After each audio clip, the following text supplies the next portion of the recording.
So, welcome and welcome back to another session on something about PSC and UPSC and everything.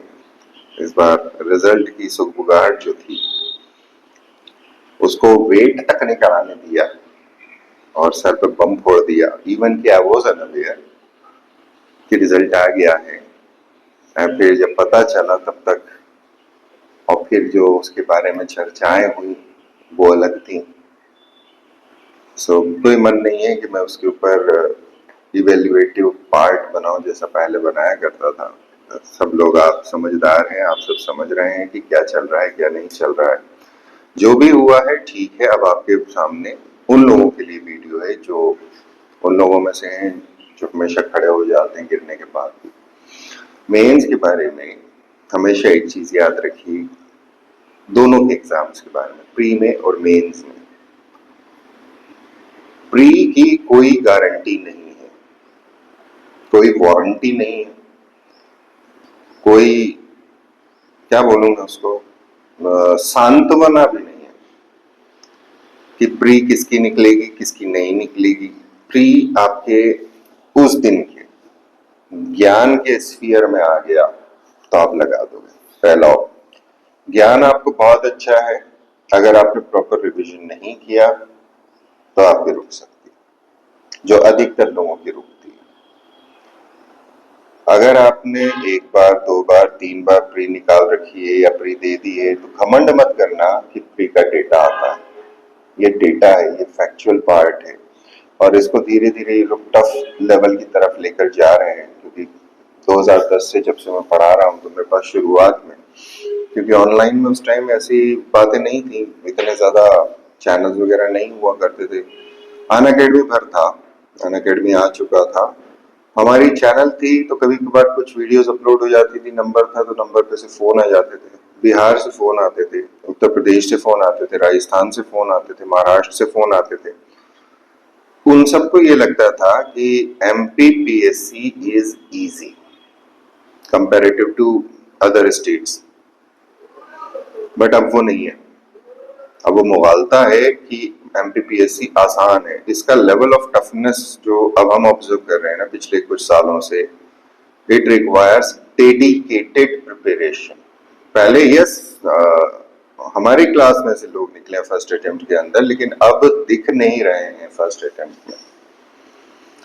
निकल रहे होंगे, नौकरी भी लेके जाएंगे, लेकिन हम पता नहीं वो कहाँ है, कहाँ से वो तैयारी कर रहे हैं, किस तरह से तैयारी कर रहे हैं। आपकी जो तैयारी है, पहले भी मैं बोलता था, अगर आप बहुत पुरानी मेरी वीडियोस देखेंगे, मतलब आजकल तो सारी वो प्लेलिस्ट बंद है मेरी, क्योंकि समय नहीं मिलता है कि उनको ओपन कर सकूं, जिसमें मैंने छिछालेदार करी है पुराने रिजल्ट्स की या उससे क्या सीखा है मैंने, एक्सपीरियंस के ऊपर थी वो।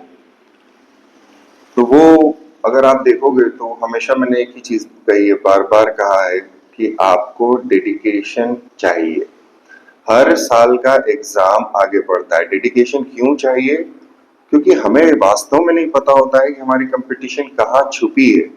इसका बहुत पहले से मैं एक एग्जांपल देते हुए जा रहा हूँ कि भाई किसी ने MPPSC की किताब कहीं से किसी एक बस स्टैंड पे जाके खरीद ली और उसने पढ़ लिया। ये मेरा उस समय का था जिस समय पर हम लोगों के पास इतना ऑनलाइन कंटेंट नहीं था, जिस समय पर AI नहीं था।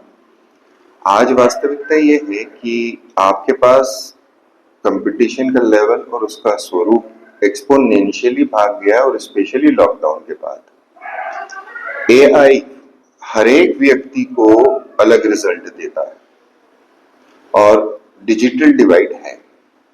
डिजिटल डिवाइड बहुत भारी है। डिजिटल डिवाइड का अर्थ ये हो गया कि जिसको स्मार्टफोन है, भाई मेरा जो डेटा आता है यूट्यूब की तरफ से, वो मुझे बोलता है 80% आपके व्यूअर जो हैं वो स्मार्टफोन पर हैं, फिर बाकी जो है वो कंप्यूटर्स के ऊपर है, कुछ टैबलेट्स के ऊपर है, ठीक है, वहां से वीविंग मिलती है हमको। तो मैं ये मान लूं कि मेरा 75% वीविंग जो है वो स्मार्टफोन पर है, तो यानी 75% कंपटीशन आपकी ओवरऑल अगर देखें तो स्मार्टफोन का यूज कर रही है। स्मार्टफोन का अर्थ क्या हो गया? उसके पास डेटा है, डेटा है और अगर वो डिजिटली स्मार्ट है, थोड़ा सा भी ज्ञान रखता है, तो वो चैट जीपीटी का इस्तेमाल कर सकता है, वो डीप सीक का इस्तेमाल कर सकता है, वो परप्लेक्सिटी का इस्तेमाल कर सकता है, वो क्लॉड का इस्तेमाल कर सकता है, वो जेमिनी का इस्तेमाल कर सकता है, यू नेम इट, इतने सारे आ गए कि ढेर लग गया है। अगर आप सबको एक ही क्वेश्चन भी पूछते हो ना, तो आंसर अलग आता है। तो तैयारी किस तरह से होना चाहिए, क्या होना चाहिए, प्रूवन फैक्ट क्या है, ऐसा कभी मैंने नहीं बोला आज तक अपने पूरी लाइफ के अंदर, क्योंकि वो झूठ होगा और झूठ मैं बनते कोशिश नहीं बोलना चाहता हूँ। कुछ जगहों पे मैं झूठ बोल भी सकता हूँ, परमिटेड है, but I am not going to discuss those things कि यहाँ पे बोल इस फील्ड के अंदर मैं झूठ नहीं बोलता। झूठ क्या हो जाएगा अगर मैंने ये कह दिया कि इसी में से आएगा, इसी में से बुनियाद बन जाएगी, वो मंजूर है, बेस बन जाएगा, वो मंजूर है। देखो, अगर आपको ये जो समय है, इस समय को आप ये मान के चलें, मैं सिर्फ उन लोगों की बात करता हूँ, मेरा व्यूअर सर्कल बहुत छोटा होता है क्योंकि लोग मुझे डाइजेस्ट नहीं कर सकते हैं, बहुत फ्रैंकली बोल रहा हूँ। फ्रैंकली इसलिए कि व्हाट हैपन्स कि सबको बस ये चाहिए, इतना सा डब्बे में लगा हुआ इतना सा चाहिए। पीएससी वो नहीं है। अब 2010 से पढ़ा रहा हूँ, ऊपर वाले की तरफ से 2-3 डिजीज हैं, एक डीएसपी है जो एमपीपीएससी की नहीं है, आउट ऑफ द स्टेट है। उसके अलावा क्या क्या है, डीओ है, एक्साइज ट्रेजरी ऑफिसर्स हैं, नायब तहसीलदार हैं, सब जेलर है, कोऑपरेटिव इंस्पेक्टर्स हैं, सब रजिस्ट्रार्स हैं, सीडीपीओ बोल दिए, सीडीपीओज हैं, और पता नहीं कौन कौन सी पटवारियां हैं, खूब सारे पटवारियां अरे हाँ, तो वो मुझे उचित नहीं लगता कि मैं उन लोगों को भी हार्नेस करूं, बिकॉज क्या मैं अकेले था उनके ऊपर पढ़ाने वाला नहीं, उनका अपना ज्ञान था, उन्होंने जहां जहां से सीखा वो सब ने उनके सक्सेस में योगदान दिया। इसलिए आई डोंट कि उनका फोटो चिपका दिया और ये घमंड कर लिया कि मेरा नहीं, ये गलत हो जाता है, ये मेरे लिए नहीं है, मैं उस चीज को फॉलो नहीं करता हूँ। बट हाँ, ऐसा नहीं है कि पहले बोर्ड लगे हुए थे, ये 2-3-4 साल से हमने निर्णय ले लिया कि नहीं, ये उनकी सक्सेस है और अगर वो आएंगे, वो सम्मान देंगे, तो वो डिजिटल रहेगा, प्रिंट पे नहीं रख रहे अब हम। सो हैं ऐसे कुछ लोग जिनके जब जब वो आए हैं और हमने रिकॉर्ड कर लिया है, तो उनकी वीडियोस हैं हमारे पास, और एक क्या है प्लेलिस्ट, वो आवर सक्सेस स्टोरीज, उसके अंदर डले हुए वीडियोस। सो ये उन लोगों का है, उन लोगों को मैं दिल से बधाई देता हूँ कि हाँ भाई, आप लोगों ने आपकी मेहनत करी थी, आप निकल गए। मेरा जो मकसद आज है ये समझाने का उन लोगों को जो समझदार हैं, जो समझ सकते हैं कि अगर हमारा कहीं फेलियर हो रहा है तो वो आए। और मैं ये भी मान रहा हूँ कि आज मेरे पास अराउंड 4800 सब्सक्राइबर हैं, स्टैग्नेंट है, काफी सालों से 4000 के आसपास है, 46, 47, 48, यही है मेरा रेंज अभी तक। Because I am not going to cater to the market condition. I am going to cater to the what those condition जिससे एग्जाम निकलती है, और वो लोग देखना नहीं चाहते क्योंकि वो टफ है, वो हार्ड है, उसके अंदर मेहनत लगती है, उसमें घिसना पड़ता है, मरना पड़ता है। बिना घिसे बिना मरे आप माँ बाप का पैसा बर्बाद कर रहे हो, अपना समय बर्बाद कर रहे हो, लाइफ बढ़ती चली जाएगी, दूसरे तुम्हारे साथियों के बच्चे हो जाएंगे, जब तक तुम नौकरी लोगे तो अच्छा लेकिन उसका अलग बात होता है। इसका एक शॉर्ट है आशीष का, आशीष जब बन गया था ना, जब रिजल्ट आ गया था, तो वो आया, बाहर बैठा हुआ था और उसने एक चीज बोली, तो मैंने मुझे इतनी अच्छी लगी, मैंने उससे बोला, मैंने इसको फिर से बोल। व्हाट ही सेड कि सर, इट्स वर्थ इट। जितना हम यहाँ पे परेशान होते हैं, जितना हम रोते हैं, जितना हम घुटते हैं, मरते हैं दिन दिन, इट्स वर्थ इट। लेकिन आपको एक प्योर प्लान चाहिए कि आप सक्सेसफुल हो जाए, आपको प्योर प्लान चाहिए। नाउ जो मैं आज बात बोलूंगा, that is absolutely generalized, because I don't know, हमारी जो अनफॉर्चुनेटली ये व्यूवरशिप है हमारी, ये छुपी हुई होती, ये लाइक तक नहीं करती, बात भी नहीं करती। यहाँ घमंड बहुत ज्यादा होता है कि मैं सब अपने आप से कर लूंगा, मेरा आंसर सर्वोच्चम है, सर्वोत्तम है, सबसे अच्छा है। वो भी भावना आती है हमारी कि हमारा जो ज्ञान है वो बहुत अच्छा है, आप इस बोर्ड को देखना, मैं इस पर कुछ बनाता हूँ। आपको हो सकता है ज्ञान कैसा लगेगा, आपको हो सकता है आपके पास ज्ञान जो है वो ऐसा हो, है ना, बाल्टी भरा हुआ, आपको ऐसा लग सकता है। हो सकता है वो पूरा विश्व के समंदर जितना हो सकता है वो एक, क्या बोलते हैं इसको, मग्गे जैसा हो सकता है कि वो एक गिलास के बराबर हो। आप सोच के देखना आप कहाँ पर है। हो सकता है वो एक कप के बराबर हो आपका ज्ञान। हो सकता है वो आज के चाय के जो प्लास्टिक के छोटे से कप आते हैं ना, 2 चम्मच 3 चम्मच के उसके बराबर हो। कुछ समय बाद वो ड्रॉपर से चाय टपका, 3 बूंद चाय टपका दे मेरे मुंह में। या हो सकता है वो एक चम्मच भर के ज्ञान हो, या हो सकता है वो बच्चों का जो ड्रॉपर आता है दवाई टपकाने वाला, वैसा ज्ञान हो। मैं यहाँ पर रखता हूँ अपने आप को, ईश्वर ने बस इतना दिया, आपके ऊपर है आप क्या सोचते हो। अगर आप अपनी भावनाओं को इस प्रकार से रखोगे कि मेरे पास सब कुछ है, तो आप आगे नहीं बढ़ पाओगे, आप सीख नहीं पाओगे। सीखने के लिए आपको अपने आप को रीसेट करना पड़ेगा जीरो पर। आपका ज्ञान रीसेट नहीं होगा, आपकी भावना को रीसेट करने का बोला जा रहा है। ज्ञान रीसेट कभी नहीं होता। जो चीज सीख ली है वो चीज सीख ली है। आज आप अपने वर्तमान ज्ञान के हिसाब से 100%, आप ये मान के चलो। अब प्रॉब्लम एरिया क्या है? प्रॉब्लम एरिया ये है कि हमारे साथ एक कंफ्यूजन खड़ा होगा कि करना क्या है। देखिए, अगर आप अपने आप के अंदर कॉन्फिडेंस रखते हैं और अच्छा पढ़ते हैं, तो प्रयास ये करिए कि अपने लेवल को उठाएं यूपीएससी, बिल्कुल उठाएं। इससे 2 फायदे, अगले साल या इस साल भी अगर आप फॉर्म भर रहे हैं तो आपका यूपीएससी अगर निकल जाता है तो वेल एंड गुड। उधर मेंस में I can not be sure of कि मेंस कैसे निकालोगे, क्योंकि वहां पर एक थॉट प्रोसेस चाहिए होता है मेंस के अंदर।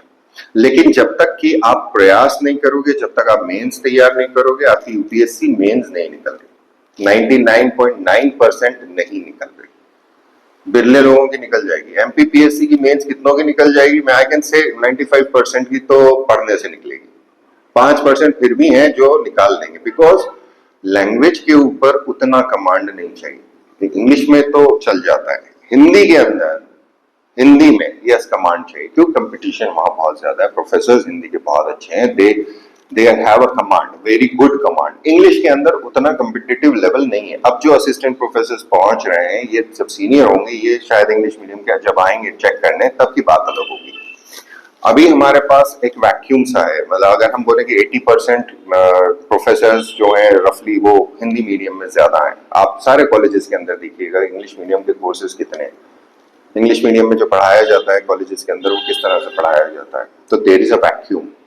लेकिन आने वाले समय में ये धीरे धीरे गैप बढ़ता चला जाएगा, मतलब कम होता चला जाएगा। अभी लेकिन ये है, हिंदी मीडियम में अगर आप हैं और आपकी मेंस हिंदी मीडियम की है, तो आपका लैंग्वेज बहुत अच्छा होना चाहिए, राइटिंग बहुत अच्छी होनी चाहिए। राइटिंग के नंबर नहीं मिलते, इस चीज को दिल पे मत रखना कि ये दिल इसके नंबर नहीं मिलते हैं, तो अपन ने तो दिल में रख लिया है, नंबर तो मिलते नहीं है, अब क्या करना लिख के। आपकी राइटिंग जितनी सुंदर होगी उतना क्लियर आप लिखोगे, जितना आप क्लियर लिखोगे उतना पढ़ने में आएगा, जितना पढ़ने में आएगा उतने नंबर लाएगा। अगर आपको नंबर चाहिए और आपको राइटिंग सुधारने की इच्छा नहीं है, तो there is a compromise. I am not sure कि कितने नंबर मिलेंगे, कितने नंबर नहीं मिलेंगे। मेरे जितने जितने अफसर बने हैं उन सब के कुछ कुछ सैंपल, शायद अभी तो बहुत सारी रद्दी निकाली है हमने, बहुत ज्यादा सारी निकाली है, उसमें कई सारे पेपर्स फेंक दिए पुराने। लेकिन जो प्रैक्टिस सेट है, जितने भी मेरे यहाँ से अफसर बने हैं उन सब की राइटिंग एक्सेप्शनली बेटर है। एवरेज पे भी बने हैं तो एवरेज पे उनकी स्पीड फास्ट थी and they were able to cover larger track, लेकिन वो पोस्ट बड़ी नहीं है। सो मतलब अगर आप बोले कि डिस्ट्रिक्ट लेवल वाली, जिसे हम हायर ग्रेड पे वाली बोलते हैं, वो वाली पोस्ट नहीं, तो पोस्ट पे फर्क पड़ सकता है। आप लेकर चले जाओगे नौकरी, पोस्ट पे फर्क पड़ेगा। अगर आप इच्छा रखते हो, अगर आप ड्रीम करते हो, तो go for the highest post, go for being a topper. That should be the only target. अब टारगेट आपने ले लिया कि टॉपर बनना है। अब मेंस के लिए आपको 2 पार्ट बोल दिए, राइटिंग सुधार लीजिए, राइटिंग के बाद स्पीड सुधार लीजिए। अगला पार्ट है टेक्निकल। अभी मेरे थोड़े से वीडियोस में डालता जा रहा हूँ मेंस के, बहुत पुराने पुराने वीडियोस होते हैं, 1.5-2 घंटे के होते हैं, एक्सप्लेनेटरी भी हैं। तो लाइव सेशन हुआ करते थे। हम लोग एडिट अब करना शुरू करें क्योंकि इसमें बहुत समय लगता है एडिटिंग के अंदर, और एडिटिंग वही कर सकता है जिसने उस चीज के बारे में बोला है। नहीं तो एक पार्ट उधर कट गया, एक पार्ट उधर कट गया, उसके अंदर से वो पार्ट निकालना जो क्वेश्चन को हैंडल किया गया, इतना फुर्सत आज आपके पास है नहीं। फ्रेंकली बोल रहा हूँ, आप लोग जो हैं वो फास्ट फूड जनरेशन भी बहुत दूर की हो गई, आप तो ब्लिंकिट वाले हो। फास्ट फूड जनरेशन तो हुआ करती थी, अब तो ब्लिंकिट है सब, कि फट में कुछ भी नहीं ब्लिंकिट कर लो, ठीक है। वो अपनी जगह पर ब्लिंकिट आप पीएससी नहीं कर सकते, 99% नहीं कर सकते, you will have to work for that. अब अभी मैंने कुछ टाइम पहले कुछ वीडियोस दिए थे जब हम लोगों ने ये मेंस चालू किया था। यहाँ पर आपका नहीं हुआ है, मैं सिर्फ उन लोगों से बात कर रहा हूँ। नए छात्रों के लिए भी ये हो सकता है, उन लोगों के लिए बिल्कुल नहीं है वीडियो जो निकाल चुके हैं अभी, प्लीज वो ना देखा तो अच्छा, समय व्यर्थ होगा। आई डोंट नो कितना समय लगेगा। आपका कार्य ये है कि अगले साल अगर आपकी देने की इच्छा है तो single mindedness, single focused approach रख के, एक ही तरफ से, एक ही नजरिए से, एक ही टारगेट लेते हुए कि मुझे टॉप करना है। और टॉपर आप तभी बन सकते हो जब आपके हाथ में मेंस हो। प्री के नंबर से आप टॉपर नहीं बन सकते। प्री में आप 100 में से 100 लिया, डजंट मैटर, 100 में 100 क्वेश्चन सही कर लो, है ना, डजंट मैटर।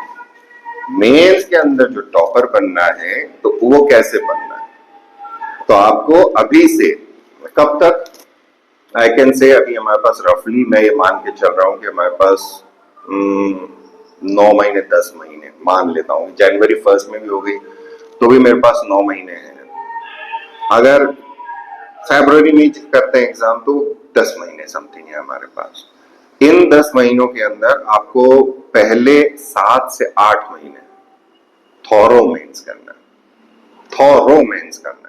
आंख बंद करके एक एक प्रोबेबल आंसर बना के, प्रोबेबल आंसर नहीं बनाया जाता, इसकी भी मेरी वीडियोस हैं, आपको टाइप ऑफ आंसर बनाना है, सिर्फ एक आंसर नहीं लिखना है आपको। एक आंसर लिखने का मतलब ये हो जाता है कि हमने उठाया और बोल दिया 1857 एक्चुअली पीवाईक्यू में पूरा कवर हो जाता है ऑलमोस्ट। अगर आप यूपीएससी और एमपी का मिला दो तो हो जाता है। दूसरा बोलता हूं मैं, फ्रिड के अनुसार 2 मार्क का क्वेश्चन, पर्सनालिटी के प्रकार लिखिए, ओके ठीक है। अल्पोर्ट के अनुसार लिखिए। अगर आपके पास नोट्स में ये नाम नहीं है तो आपसे नहीं बनेगा। सो टाइप क्या हो गया, टाइप हो गया टाइप ऑफ पर्सनालिटी। क्वेश्चन का टाइप प्रकार है, वो एक नाम से भी पूछ सकता है, 2 नाम से भी पूछ सकता है, 3 भी पूछ सकता है, बड़े क्वेश्चन में भी जा सकता है, पूरे 10 नंबर के क्वेश्चन में भी जा सकता है। तो आपको जो मेरी वीडियोस हैं मेंस के टिप्स के ऊपर टेलीग्राम के ऊपर बकायदा डली हुई हैं वो, और उसकी प्लेलिस्ट अगर नहीं होगी तो मैं कोशिश करूंगा उसकी प्लेलिस्ट बना के आपको डाल दूंगा। आप वो देखें, उसको समझें। क्वेश्चन का प्रकार अलग होता है, क्वेश्चन अलग होता है।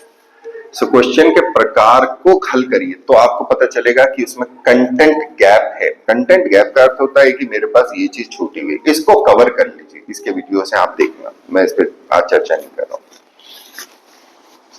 अब कंटेंट गैप करने के लिए आपको पूरे 8 पार्ट्स और 2 पेपर डिवाइड करने हैं। अभी ही डिवाइड करना है, आज ही डिवाइड करना है, आज के अलावा दूसरा कल कभी नहीं। किस प्रकार से करोगे आप? सबसे पहले 8 पार्ट यानी 4 पेपर के 2-2 पार्ट, इन सब में सबसे आसान, सबसे छोटा पार्ट उठाएंगे, सबसे छोटा। ये आप स्वयं लोगों से जो पढ़ रहे हैं ना उनके लिए है। हमारी क्लास के अंदर हम 2 ऑप्शन लेके चल रहे हैं। इनफैक्ट हमने थोड़ा सा बीच में फास्ट भी कर दिया था, हम उसको 3 ऑप्शन लेके जा रहे थे क्योंकि एक संभावना होती है, ठीक है। सो पहला वो पार्ट हमारे क्लास में जो सबसे टफ है, नया जुड़ा हुआ है, जिसके ऊपर कंटेंट प्रॉपर नहीं है, लेक्चर्स प्रॉपर नहीं है, क्वेश्चन प्रोबेबल नहीं है, उसके ऊपर हमारा वर्किंग है। और एक वो पार्ट है जो सबको आता है, बहुत अच्छे से आता है, बहुत कंटेंट, एक किताब मांगो 10 मिलती। वो वाला पार्ट। हिस्ट्री हो गया, वेरी सिंपली।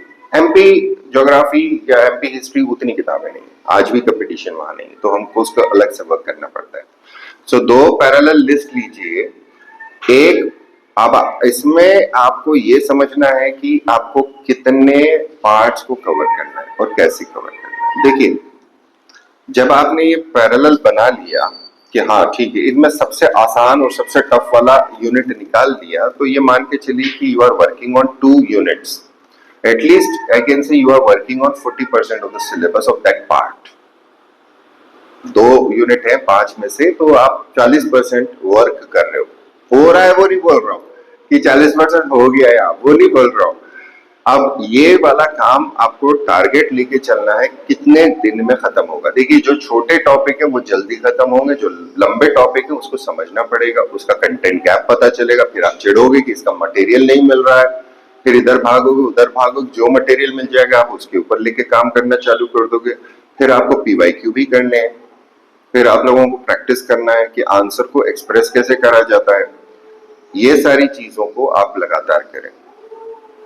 जैसे अभी हम लोगों ने वही टारगेट लिया है कि वी आर ओनली प्रैक्टिसिंग, हम प्रैक्टिस कर रहे हैं और एक एक लेक्चर पीछे बढ़ाते जा रहे हैं ताकि आंसरिंग बढ़ती जाए।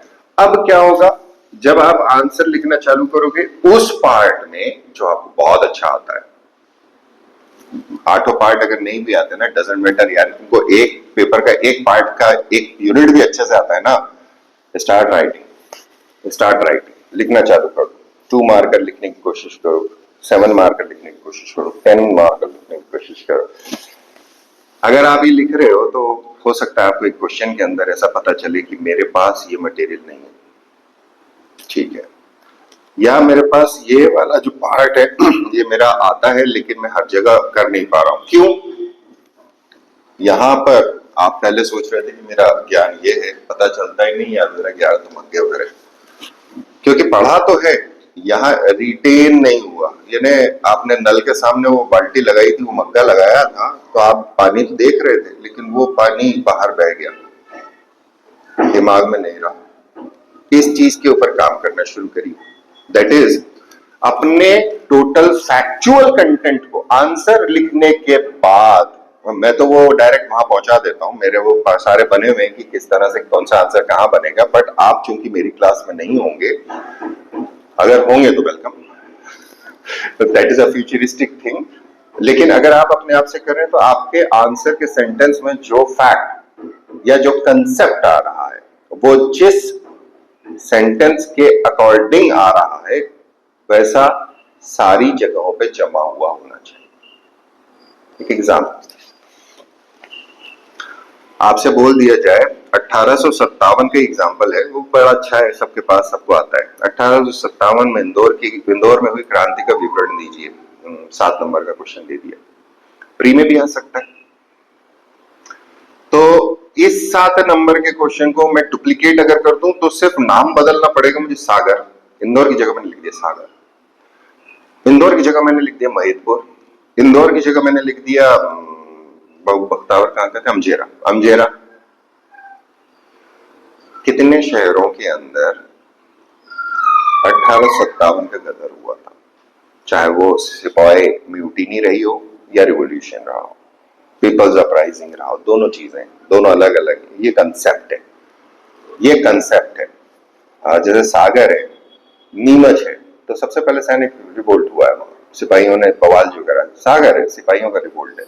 तो ब्रिटिश टेरिटरी को समझना, अंग्रेजों की टेरिटरी को समझना, और फिर सॉरी ब्रिटिश अंग्रेज सेम ही है, सॉरी, प्रिंसली स्टेट्स की टेरिटरीज को समझना, प्रिंसली स्टेट्स के अंदर ब्रिटिश फोर्सेस जो वहां रहा करती थी उनके अंदर हुआ नहीं हुआ, तो पूरे मध्य प्रदेश के अंदर कौन सी जगह थी जो कमोबेश तौर के ऊपर फिर भी पीसफुल रही। तो ये तो 3 साल का काम रहेगा, 57, 58, 59, इसका क्या ऑर्डर में जमा हुआ है आपके पास, किस किस किस पैटर्न में जमा हुआ है, कोई किताब नहीं है, मैंने अपने नोट्स में भी बनाया। क्यों?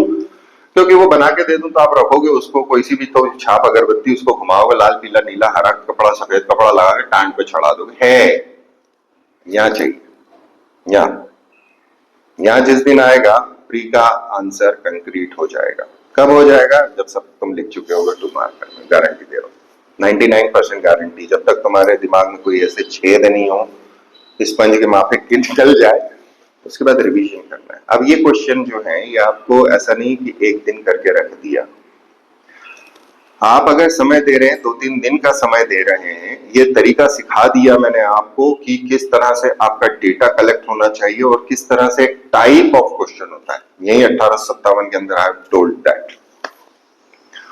अब आपका ये वाला टॉपिक प्री में भी मार्क कर दीजिए, डन। कब डन होगा? जब आपने वो डेटा और कंसेप्ट निकाल दिए। अब आपका एक काम है, आपने ये अभी उठा के कर दिया, आज क्या 17 है ना, 17।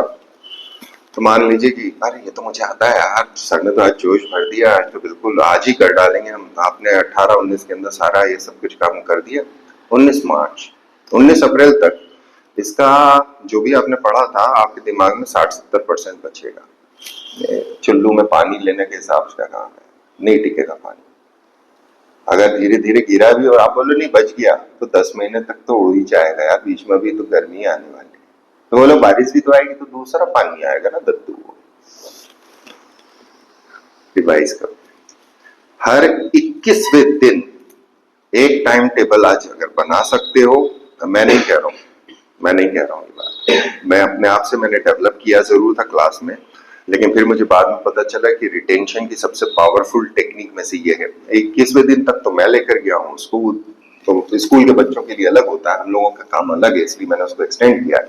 आपका जितना भी अटेंशन स्पान है, अगर आप इस वीडियो को स्टार्टिंग में मिस कर गए हो तो आप नहीं देखोगे, क्योंकि अटेंशन स्पान आपका इतना छोटा है, 5 सेकंड 10 सेकंड देखा, और मैं उसमें का नहीं हूँ कि एक स्क्रिप्ट बनाऊं और स्क्रिप्ट बना के वीडियो डालूं। आई एम नॉट लाइक दैट, मैं नेचुरल हूँ, नेचुरल बोलूंगा।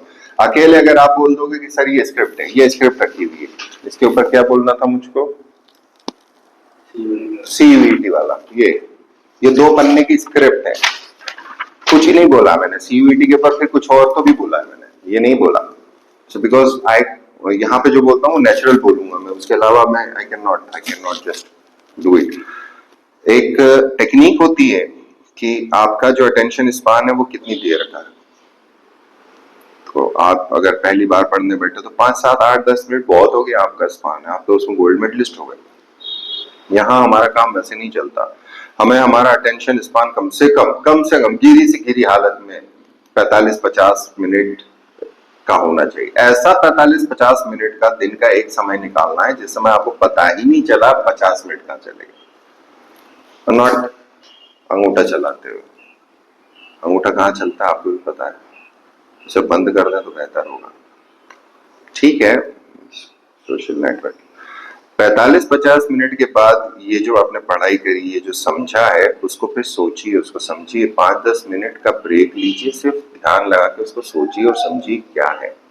अगर आपके मन में कोई सवाल आता है कि बोले यार इसमें ये तो था नहीं, तो ही वापस दीजिए। अगर आपके मन में कोई सवाल नहीं आ रहा है तो भूल जाइए उसको, नया टॉपिक उठाइए, वापस रिवीजन जब करेंगे तब की तब है। तो आपको अपने आप के अंदर ये विजन लेकर आना पड़ेगा कि एग्जैक्टली मैं कौन हूं, यानी आप कौन है, और आपका पढ़ने का तरीका क्या है, आप जो पढ़ रहे हैं आपकी गलतियां कहाँ आ रही हैं। उनमें एक चीज है सिलेक्शन, दूसरी चीज है यूनिट वाइज, तीसरी चीज है टाइप ऑफ क्वेश्चन, चौथी चीज है सही कंटेंट मौजूद होना, अगली चीज है हर 21वें दिन आपको रिवाइज करना।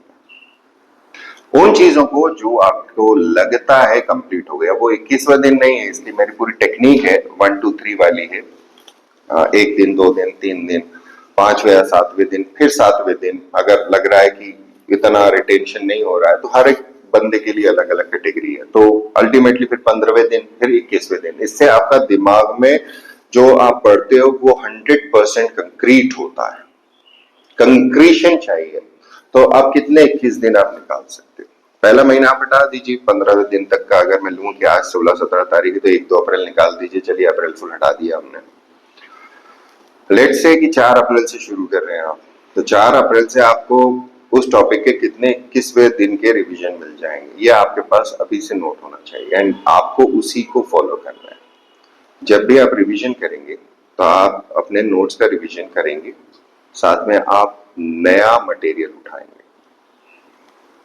अगर आपको एमपीपीएससी निकालनी है, अगर आपको नौकरी लेनी है, तो आपको मल्टीप्लिसिटी पे जाना पड़ेगा। बहुत सारे क्वेश्चंस ऐसे आए हैं जो करंट अफेयर्स में आप खुद समझ सकते हैं, मैं उसके ऊपर कोई नहीं कह रहा हूँ, मैं नहीं कहता हूँ, क्योंकि मुझे वो उचित नहीं लगता है। वो गहराई मुझ में होनी चाहिए कि मैं आपको समझा दूं थोड़ा सा, कि आप समझदार हैं, आप समझ गए होंगे मेरा इशारा कहाँ है। मैं उनको शब्दों में नहीं पिरोना चाहता हूँ, आदत हो गई। तो अब आपके पास ये रिवीजन हो गया, आपका प्री का वो टॉपिक कवर हो गया। आपको एक्स्ट्रा एफर्ट नहीं डालना पड़ेगा अलग से, क्योंकि उस समय तक आते आते हमको ऐसा लगने लगता है यार इतना करना है, इतना करना है, इतना करना है, और हमसे होता नहीं है। तो वो हो जाएगा आपसे। तो ये वाली चीज पे ध्यान रखें कि अगर आप रिवीजन ले रहे हैं तो वही टॉपिक ज्यादा पहले उठा लें जो प्री और मेंस के कॉमन है, और साथ में एक टफ टॉपिक उठा के चले जिसको पेपर 4 में बोल दूं, या सोशियोलॉजी में बोल दूं आपको, या इकोनॉमी में आपको बोल दूं, जो आपने पहले नहीं पढ़ा है उनके ऊपर, या पहले उतनी डिटेल में स्टडीज नहीं करी उनके ऊपर काम करें। तो उसमें 1 महीना भी लग गया, 15 दिन भी लग गए एक टॉपिक को करने में, एक यूनिट को खत्म करने में, चलेगा, no problem. By the end of time आपका हिस्ट्री कवर है, ज्योग्राफी कवर हो जाएगा, आपका पॉलिटी थोड़ा बहुत कवर हो जाएगा, इकोनॉमी थोड़ा बहुत कवर हो जाएगा, प्री मेंस का साइंस आपका कवर हो जाता है। इतनी सारी चीजें, और एआईकेटी अगर आप जोड़ लोगे तो पेपर 4 का पार्ट जुड़ जाता है। फिलोसोफर्स उस तरीके से कर लेंगे अगर आप ढंग से सोशल रिलीजियस रिफॉर्म उठाते हुए, तो आपका काम हो जाएगा, काफी हद तक काम हो जाएगा प्री का। प्री कैसी होगी अब आप खुद सोच के देखिए। अब आप बोलोगे यार ये करना हिम्मत मत करो, तुम्हारा जीवन है, तुम जानो। ओपन है, पहले मैंने इतने कड़वे शब्द लाइव में नहीं बोले, मैं ओपन था मेरा। तुम्हारी मर्जी है, तुम्हारा जीवन है, तुम इसको कैसे जीना चाहते हो। अगर तुम मरना चाहते हो घिस घिस के, पिट पिट के, बार बार बार बार बार बार, तो एक दिन ऐसा आएगा जब तुम्हारे ज्ञान के स्फीयर में वो आ जाएगा। उस स्थान को अगर जल्दी लाना है तो आज घिसना पड़ेगा, मरना पड़ेगा, पिसना पड़ेगा, गालियां सुननी पड़ेगी, जो हो जाए वो करना पड़ेगा, अपने आप से जीत के लड़ना पड़ेगा। आप अपने आप को कितना ही बुरा बोलो, बाल नोच लो, कुछ नहीं होगा, कुछ भी नहीं होगा, क्योंकि ये कंपटीशन है। यहाँ पे जो प्रयास करेगा, जिसका उस दिन किस्मत के अंदर आ गया, वो सिकंदर होगा। हमें उसे लाना पड़ता है। एवरेज इंसान के लिए मैं बात करता हूं, मैं उन लोगों के बिल्लों के लिए बात नहीं करता हूं कि पता नहीं हमारा तो हो गया, हो जाता है, मना नहीं है, लेकिन मैं उनकी बात करता हूं जो एवरेज अबव एवरेज स्टूडेंट रहे, एवरेज अबव एवरेज पढ़ाई करते हैं, अपने जीवन को पलट दो। अगर मेहनत कर सकते हो तो ही करो। मैं एडवर्टीजमेंट इसीलिए नहीं करता हूँ क्योंकि मेरे टेक्निक्स अलग है। मैं क्लास भरने के लिए काम नहीं करता हूँ, मैं नौकरी देने के लिए काम करता हूँ कि हाँ इससे नौकरी मिलना चाहिए। अब टेक्निक्स है, अब आए हम अगले पॉइंट पे, ये भाषणबाजी हो गई।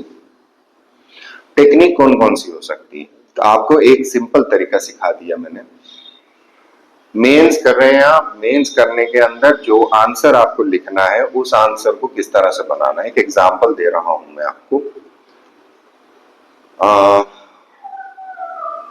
कौन सा माउंटेन रेंज बहुत अच्छा आता है तुमको, फैक्ट ज्यादा आते हैं? हिमालयास, लंबाई चौड़ाई, है ना? ठीक, आपको एक 2 मार्कर आ गया हिमालयास, सिर्फ बता ऐसे ही देंगे, एक शब्द दे दिया उन्होंने, लिखो। क्या क्या लिखोगे, इसका एक सेंटेंस लिखो।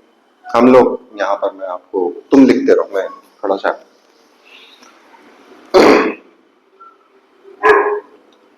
एक सबैटिकल मोड चल रहा है, तो सिर्फ आप लोग हताश, निराश, उदास नहीं होते हो, हम मुस्कुराते रहते हैं, इसका ये अर्थ नहीं है कि हम खुश हैं। ये तो वो वाली है, तुम जो इतना मुस्कुरा रहे हो। अभी सिर्फ मैं 1-on-1 के ऊपर काम कर रहा हूँ।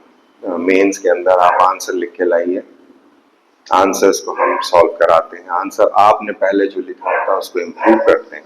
आप स्केलिंग कह लें, इम्प्रूवमेंट कह लें, कुछ भी कह लें। Physical class, only physical class. मुझे आंसर दिखता है, आई एम सॉरी, मैंने करा है 2021-22 मेंस पढ़ाया है, पूरा कोर्स पढ़ाया है, लगभग 90% ही बोलता हूँ मैं कि तो नहीं कवर कर सकते हम पूरा, तो कभी हो ही नहीं सकता, कुछ ना कुछ चीज तो छूट ही जाती है। मैंने आंसर्स चेक भी करे ऑनलाइन, बट वो जो करेक्शन ऑन द स्पॉट होता है, वो जो सोच होती है जिसके आंसर लिखने के पहले, उसको हम तभी ट्रैप कर सकते हैं जब आप सामने हो। ऑनलाइन मैं सॉरी बोलता हूँ, ऑनलाइन में मैंने मेंस का पहला मेरा पूरा प्लेटफॉर्म हुआ करता था, उसको हटा दिया। हालांकि मेरी जो यूट्यूब मेंबरशिप वाला प्रोग्राम है, यूट्यूब के थ्रू है वो पेमेंट मोड पर, उसमें वीडियोस हैं जिसमें मेंस की वीडियोस हम डालते जा रहे हैं। अभी डाल रहा हूं मैं, आगे चल के जब इच्छा होगी कि हाँ एक कंप्लीट सेट बनता है, ऐसा दिखता है कि हाँ ये वाला यूनिट एटलीस्ट तैयार हो गया, तब मैं डालूंगा। I am not going to give a false hope कि वो है, इसलिए वो 799 का आई थिंक सो।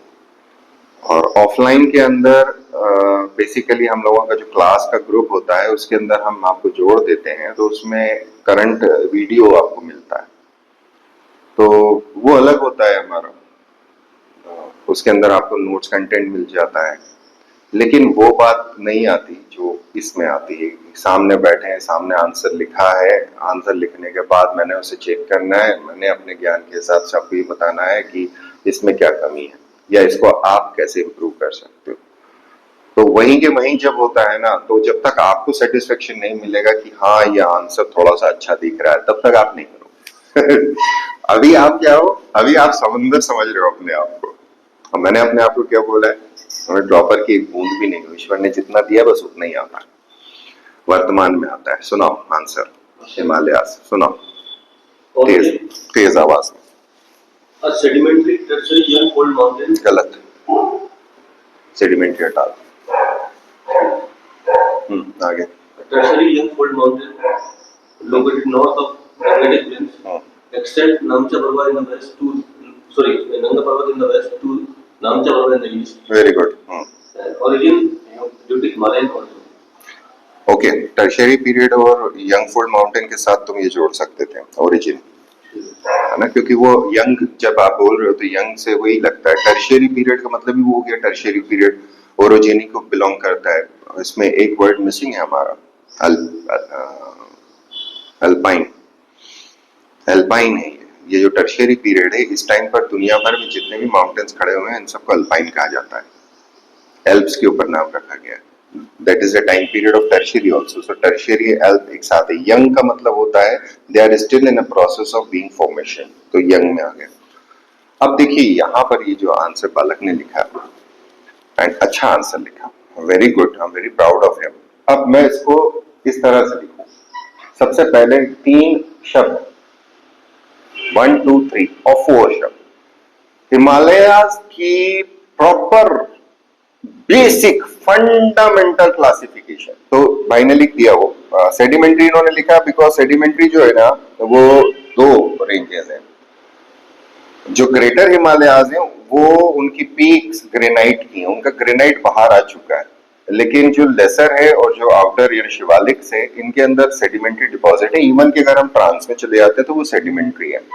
सो इसलिए उस चीज को यहाँ नहीं लिखना, उसका मटेरियल कंपोजिशन आप बाद में डाल सकते हो। अगर आप हिमालयाज की ओरिजिन की बात करेंगे या हिमालयाज के सब मैटर की बात करेंगे, सो टर्शियरी ग्रेनाइट इज फाउंड जो वहां पे मिलता है। ओके, सो सबसे पहली चीज हो गई कि ये क्या है। तो सबसे पहली क्लासिफिकेशन जो सब लोगों को पता है कि ये young fold mountain, fold missing है, लिखा है, ठीक है। तो पहले यही शब्द आने चाहिए, हिमालयाज आर कौन से, यंग फोल्ड। 2 शब्द आप लिखना, नीचे लिखते चलना, यंग फोल्ड हो गया आपका यहां तक। अच्छा, अगली क्लासिफिकेशन बनती है कि ये कहां है, ये मिसिंग। तो दो कैटेगरी होती ज्योग्राफी के अंदर, एक कैटेगरी होती पॉलिटिकल, एक कैटेगरी होती है ज्योग्राफिकल। पॉलिटिकल कैटेगरी में इंटरनेशनल, इंटरनेशनल शब्द यहां नहीं आएगा, यहां आएगा ट्रांसनेशनल, कई सारे राष्ट्रों में फैला हुआ, ट्रांसनेशनल ज्योग्राफी में यूज करें। ये छोटे छोटे से करेक्शन होते हैं। देन फिर हम बात करेंगे कि ज्योग्राफिकली ये कहां है, तो ये कॉन्टिनेंटल है। अब इन शब्दों को जोड़िए, मैंने सारे कीवर्ड्स बताए हैं आपको, सारे कीवर्ड्स हैं, इन सारे कीवर्ड्स को आप अरेंज करिए तो आपके पास 6 शब्द 7 शब्द बन जाएंगे, ये स्टार्टिंग होगी आपकी। फिर आपको ये बताना है कि ये किस प्रकार के हैं, अब इनका एलिवेशन क्या है, अब लंबाई क्या है, चौड़ाई क्या है ना, पीक कौन सी है। यहाँ वो फैक्ट्स मिसिंग हो गए क्योंकि आपके पास हिमालयाज में डेटा बहुत सारा है। आपने यहाँ पे डाल दिया नामचा बरुआ, आपने यहाँ पे डाल दिया नंगा पर्वत, है ना, इसके अंदर लिखने की स्टाइल क्या होगी। सो यहाँ जितने फैक्ट्स हैं उन सारे फैक्ट्स को आप अरेंज करेंगे कि ईस्ट टू वेस्ट है, नॉर्थ टू साउथ है, that is the expanse of Himalayas. आपको उसको भी मर्ज करना है। एक पहली क्लासिफिकेशन आपने करी कि कॉन्टिनेंटल टाइप आपने डाल दिया, फोल्ड टाइप आपने डाल दिया, यंग आपने बता दिया। इसके साथ अगर एक शब्द और जोड़ दिया हमने अल्पाइन, तो वो भी जुड़ जाता है। एक शब्द हम और जोड़ सकते हैं इसमें, रफ टू रगेड, यानी ये क्लासिफिकेशन होता है एल्टीट्यूड किस तरह से वर्टिकलिटी पे जाता है, कितनी स्टीप स्लोप होती है, वेजिटेटिव है नॉन वेजिटेटिव है, किस लेवल तक वेजिटेशन है, किस लेवल तक वेजिटेशन नहीं, लाइफ सपोर्ट है नहीं है। ये बहुत सारी चीजें हैं जिसमें आपका दिमाग फंस जाएगा। ये लिखूं या वो लिखूं, कौन सा आंसर परफेक्ट है, सब बढ़िया है, nothing is best and nothing is worst, you have to make it best. तो आपका कार्य ये होगा कि 20 शब्दों की लिमिट आपको दी गई है, तो 20-22 शब्द आ जा सकते हो। इन 20-22 शब्दों में कितने कीवर्ड्स आप समेट सकते हो एक सेंटेंस के अंदर, या एक छोटा सेंटेंस फॉर्म करके एक डायग्राम बना के। I will go with this, मैं पर्सनली डायग्राम बनाऊंगा और एक छोटा सेंटेंस लिखूंगा। जो शब्द मेरे डायग्राम में आ सकते हैं मैं सारे वो वहां फंसाऊंगा और बचे हुए सारे शब्दों का एक सेंटेंस लिखूंगा।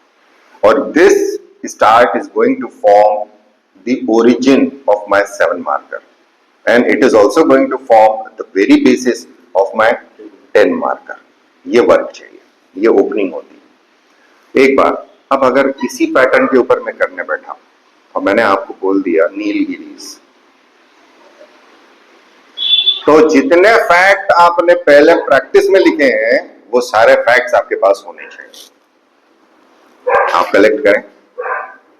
2017 से मैं ये काम कर रहा हूँ क्लास में, और होमवर्क के अंदर काम कराया, तो मैं ये कह सकता हूँ मेरा 70-80% ये काम तैयार है। सालों लग जाएंगे, जगह पे मिलता नहीं कंटेंट। चैट जीपीटी से बनवाओगे, भरोसा मत करना। हो सकता है पहली बार में 100% सत्य दे दे, हो सकता है कि all of the facts are wrong, कोई भरोसा नहीं। वो कहाँ से उठाया उसने नेट पे से, ऑथेंटिकेटेड साइट है या नहीं है, उसको ये नहीं मालूम कि आप किसको ऑथेंटिकेटेड समझते हो। एमपीपीएससी किसको समझता है हमें ये भी नहीं पता। So question mark, remember this thing, self preparation. आ गया समझ में? तो हर वो टॉपिक जो प्री में आ रहा है और जो फैक्ट मांग रहा है, अब आप सोच के देखें, हम लोगों ने एक प्रैक्टिस कराई थी मैंने 2016। एक्चुअली हुआ ये था कि 17 के अंदर जब रिजल्ट आए थे पुराने पेपर्स के और लोग कॉपी देख कर आए थे, तो कॉपी देख कर आने के बाद उन्होंने बोला, तो बोले सर हमने ये वाली चीज ये वाली गलत हो गई, यहाँ आता था ये गलत हो गया, यहाँ आता था ये गलत हो गया। नौकरी लेकर गए लेकिन फिर भी अगर कहीं गड़बड़ाए हैं तो उसका कारण पता होना जरूरी है। आप लोग जो अभी मेंस दे रहे हो तो आप लोग कॉपी नहीं दिख पा रहे हो अनफॉर्चुनेटली। तो खेल ये है कि वहां से हमने शुरू करा कि कंप्रीहेंसिव मॉडल बनाओ एक टॉपिक का। जो टॉपिक पढ़ रहे हैं जहां पर कंपटीशन लेवल थोड़ा सा हायर हो सकता है और वो मेंस में भी आता है, तो इस तरह से तैयार करो अपने नोट्स जो मेंस के सेंटेंस फॉर्मेशन बेसिस के ऊपर बने हुए हों। उसको मेरे मुंह से आप मेरे पुराने लेक्चर में सुनोगे, column 1, column 2, column 3 approach.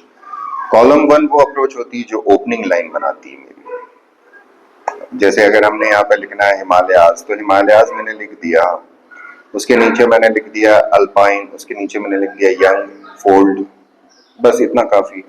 Himalayas आते यंग फोल्ड माउंटेन, क्या माउंटेन?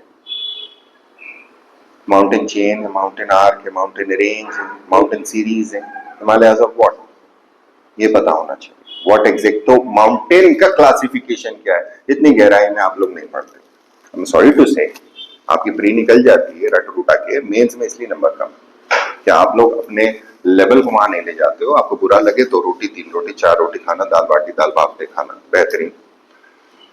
अभी परसों मैंने पहली बार मतलब दाल बाफले तो हम बाहर ही घर पे खाते हैं, बाहर खाते हैं, इंदौरी चटोरे हम तो। छोटे भाई ने थाली या डब्बे में आती मिठाई क्या हमारे यहाँ? तो दाल बाफले की उसने थाली मंगवाई राजहंस से, तो मुझे बताया नहीं उसने, बस इतना बड़ा डब्बा गरम, उसमें दाल बाफले चूरा चूरा करे हुए, नहीं अलग अलग नहीं, और कड़ी, थोड़े से चावल, थोड़ी सी सलाद, 2 लड्डू। उन्हें बढ़िया है यार कि हम आज जाए बुकिंग करें, पहले बुकिंग इतना समय लग रहा है, दिस इज गुड। बट वो इतना जो समय लग जाता है ना उसको ठंडे हो जाते हैं, और बाफले फिर वो टूटे हुए बाफले गर्म नहीं होते, पूरे बने हुए तो आप कभी कर लो, खैर नहीं आओ। So you have to do this part. किस तरह से एक चार्ट बनाएंगे, चार्ट बना के आप अपने सेंटेंस लिखेंगे, सेंटेंस लिखने के बाद आप उनमें जो फैक्ट्स आते हैं उन फैक्ट्स को लिख लीजिए कि हाँ पहली लाइन के फैक्ट ये है, दूसरी लाइन के फैक्ट ये है, तीसरी लाइन के फैक्ट ये है। जब आप ये फैक्ट सारे इकट्ठे कर लो, फैक्ट, फैक्ट का अर्थ होता है तथ्य, तथ्य का अर्थ होता है जो इधर उधर नहीं होता, कंसेप्ट वो होता है जिसके ऊपर विचार होते हैं। ये बेसिक है, और आई कैन से कि 30% 40% मेंस आपकी इसी के ऊपर निकल जाती है। अगर आपका प्री बहुत अच्छा रटा हुआ है, बहुत साल सॉलिड रटा हुआ, और आप अच्छा लिख सकते हो, आपका रिटेंशन अच्छा है, आपका एक्सप्रेशन अच्छा है, आपकी निकल जाएगी। लेकिन अगर आपको वहां पहुंचना है जहां आप मेंस निकालना चाहते हो, तो आपको ये वाला प्रयास करना पड़ता है। एंड यही मेरी टेक्निक की क्लास के अंदर, और आज से नहीं है, बहुत सालों से, कि कॉलम वाइज अप्रोच रखिए, कंडेंस हो जाता है, रिवीजन में आसानी होती है, प्री का भी रिवाइज होता है, और मेंस का सेंटेंस अपने आप बन जाता है।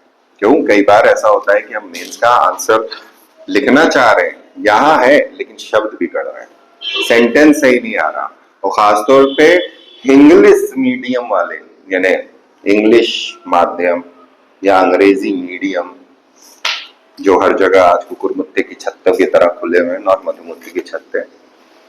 मेरा भी था इंग्लिश मीडियम स्कूल, 2022 के अंदर बंद करना पड़ा लॉकडाउन में, और दूसरा रीजन था हमारे यहाँ की सड़क चौड़ी हो गई थी, तो उसमें बिल्डिंग टूट गई, तो पूरी नहीं टूटी, अभी भी है मेरी, लेकिन फिर वो दूसरे भी कारण होते हैं, पारिवारिक भी कारण थे, पारिवारिक संपत्ति है पूर्वजों की, सबको चाहिए उसमें हिस्सा। ठीक है, हमने कहा भेज दो, कोई दिक्कत नहीं, जब आएगा हमारे पास उसका हिस्सा तो हम कुछ और करेंगे, तब की तब देखी जाएगी। सो घर घर की कहानी कहते हैं लोग, ईश्वर न करे कि ऐसी कहानी घर घर में हो, बुराइयां घर घर में नहीं होनी चाहिए, निकलनी चाहिए। Okay, what this is going to give you, अब तक की राम कहानी मेरी, कहाँ जहां जहां प्री का सिलेबस और मेंस का सिलेबस करेस्पॉन्ड करता है, वहां वहां ये काम चिपकाते चलो, सॉलिड करते चलो। अब यहाँ मैंने एक हिस्ट्री के क्वेश्चन की बात करी 1857 के, एक मैंने क्वेश्चन की बात करी ज्योग्राफी की माउंटेन्स की, एक क्वेश्चन की बात और कर लेता हूँ। मेंस में आपसे पूछ लिया, बड़ा सिंपल सा क्वेश्चन दे रहा हूँ, इसको तैयार कैसे करेंगे। आर्टिकल 14, अब मैं कहाँ पहुंच गया पेपर 2 में, पॉलिटी में, फंडामेंटल राइट्स में, आर्टिकल 14 इक्वालिटी। बेसिकली दो चीजें हैं इस वाले पार्ट में, फंडामेंटल राइट 14 से 18 के अंदर समस्या आती है। अगर उन्होंने 2 मार्क में, 2 मार्क में ये बोल दिया राइट टू इक्वालिटी, आप क्या लिखोगे? आप आर्टिकल 14 से 18 तक बताओगे या आप आर्टिकल 14 बताओगे? Question mark. इसकी शुरुआत में हमेशा ये होना चाहिए, आर्टिकल 14 से 18 तक इक्वालिटी की बात करिए, जिसमें आर्टिकल 14 प्रमुखतः 2 तरह की इक्वालिटी की बात करता है, इक्वल प्रोटेक्शन ऑफ लॉ और इक्वालिटी बिफोर लॉ। तो आंसर कंप्लीट है, यही तरीका होना चाहिए। नहीं तो कुछ लोग ये होंगे कि जो फंस गए, 14 से 18 लिख दिया, उसमें equality before law, equal protection of law नहीं आया। कुछ लोग होंगे जो सीधे 14 पे जाएंगे, equality before law, equal protection of law, उसमें 15, 16, 17, 18 नहीं आया, मिसिंग हो गया। सो कंप्रीहेंसिव ट्रीटमेंट किस तरह से करोगे? सो पॉलिटी की जो चार्ट बनता है वो अलग बनता है, पॉलिटी का जो मैकेनिज्म होता है तैयार करने का वो मल्टी प्रॉन्ग होता है, उसमें रिलेशनशिप्स बहुत सारे होते हैं। तो 14 है तो 14 की ओरिजिन कहाँ है? एक सिंपल सी बात है, आपसे 14 में आपको क्या पूछ सकता है? राइट टू इक्वालिटी पूछ सकता है, वो आपसे पूछ सकता है, अगला ही क्वेश्चन उठा के दे दे, मतलब हो सकता है वो दूसरा दे दे, equal protection of law, 2 number में लिखो, लिख लिया आपने, फिर वो आपसे बोल सकता है इसको इसी पैटर्न पे लिख ले, तो कहाँ देखेगा दोबारा? इक्वालिटी बिफोर लॉ, ये भी पूछ सकता है। ठीक है साहब आपने लिख लिया, ये तीनों 2 मार्कर है। वो फिर आपसे पूछ सकता है रूल ऑफ लॉ। आह, क्यों? क्योंकि ये इसका सोर्स कहाँ से आ रहा है। फिर ये भी 2 मार्कर है, तो ये भी आपके पास लिखा हुआ होना चाहिए 2 मार्कर में। फिर आपसे वो बोल दे कि एविडाइसी भी आपके पास लिखा हुआ होना चाहिए। तो लिखा हुआ होने का मतलब उसका फैक्ट पता होना चाहिए, ये नहीं कि पूरा पूरा सेंटेंस चिपकाए जा रहे हैं हम, फैक्ट पता होंगे। अब अगर यही वाली चीज उठ के 7 नंबर में आ गई, यू आर डन। कब डन? जब आपने सारे डमरू बजा दिए। कौन कौन से डमरू? डमरू का 14 का, डमरू 14 से 18 का, वहां से शुरू होगा। फंडामेंटल राइट पार्ट 3 से शुरू होगा। डमरू बजाया 14 से 18, फिर आए 14 पे आए इक्वालिटी को डिफाइन किया, इक्वालिटी को डिफाइन करने के बाद इक्वल प्रोटेक्शन ऑफ लॉ को डिफाइन किया, उसके बाद इक्वालिटी बिफोर लॉ को डिफाइन करा, उसके बाद एविडाइसी को डिफाइन करा, उसके बाद रूल ऑफ लॉ या रूल ऑफ लॉ पहले एविडाइसी। आपका 7 नंबर का आंसर डन है। अब इसके एंडिंग कैसी होगी वो बात का काम है, वो बात का काम है। और याद रखिए वो कोई ऐसा नहीं है मैकेनिज्म की बन जाए, उसके अंदर आप ही काम करते हो। हमेशा याद रखो, ओपनिंग में बनवा दूंगा, एंड तुम्हारा गड़बड़ा सकता है क्योंकि तुम ही हो, तुम्हारी ही सोच है, बाल्टी, समंदर, चम्मच, व्हाटएवर। तो ये आपके ऊपर हाउ। सो अभी शुरुआत में अगर आपने आज तक नहीं करा है तो इस पैटर्न को अपनाइए। एंडिंग के ऊपर अभी काम मत करिए, क्योंकि जब आप एंडिंग लिखना चालू करेंगे तो अपने आप टाइप्स ऑफ एंडिंग बनने लगेगा, अपने आप बनने लगेगी। पॉलिटी के अंदर हम पॉलिटिकल साइंस वाली बात नहीं कर रहे। अभी हमने आर्टिकल उठाया है तो हमको इसमें ये देखना पड़ेगा कि ये तो हमने बात करी है कि इसके सोर्सेज क्या क्या है। अब हमें यहाँ पर एक और क्वेश्चन दे देता हूं मैं आपको, इसी से आगे बढ़ता हुआ जो आता है, what are the limits. Mountain की लिमिट नहीं होती, लिमिट ऑफ हिमालय वो क्वेश्चन नहीं है, लेकिन लिमिट्स टू आर्टिकल 14, यानी where article 14 does not apply. So सबसे पहला चीज जब ये सवाल करने लगो तो सबसे बहुत शॉर्टकट में बोल रहा हूँ, इसके और एक्सपांशन हो जाएंगे। कोई ज्ञानी हम ये भी कहे सर ये भी हो सकता है, हाँ जी सर ये भी हो सकता है, मैं सारे पेपर अकेला पढ़ाता हूँ। सो मैं 19 20 हो सकता हूँ कहीं पे, भले मुझे मंजूर है किसा ना भी हो, 19 20 में मेरे बच्चे टॉपर बन जाते, कोई दिक्कत नहीं, no problem with that. So limits, पहली लिमिट आएगी उसी पार्ट की। फर्स्ट जिस जगह पर वो दिया हुआ है, पार्ट 3 के अंदर 12 13 लागू होता है, 12 13 की वजह से पार्ट 3 स्पेशलाइज्ड हो जाता है, आर्टिकल 32 की वजह से ये इंपॉर्टेंट हो जाता है। तो यही इसकी लिमिट कौन सी? आर्टिकल 31 फंसेगा, क्योंकि 14 के अंदर कुछ भी नहीं दिया, 14 के अंदर कोई लिमिट नहीं, 14 बड़ा जनरल और बहुत वाइड है। 14 की लिमिट क्रिएट होती है या उसके अंदर एक्सेप्शंस आते हैं 15 16 खास है। 15 16 एक तरह से 2 पार्ट में बटे हुए, एक जगह वो राइट बोलता है और उसी के साथ उसके राइट को छिछालेदार कर देता है। तो यहां आपको एक और टर्म निकल कर आएगी जिसे कहते हैं प्रोटेक्टिव डिस्क्रिमिनेशन। कर लिया,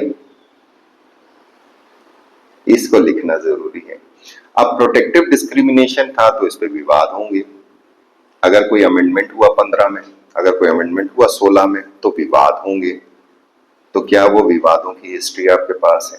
तो अगला पार्ट इसी ऑर्डर में आप लिखते चलिएगा। अगला पार्ट बनेगा कि क्या हमने इसके सारे केसेस कर लिए, कब कहां कौन सा केस किया था, है ना।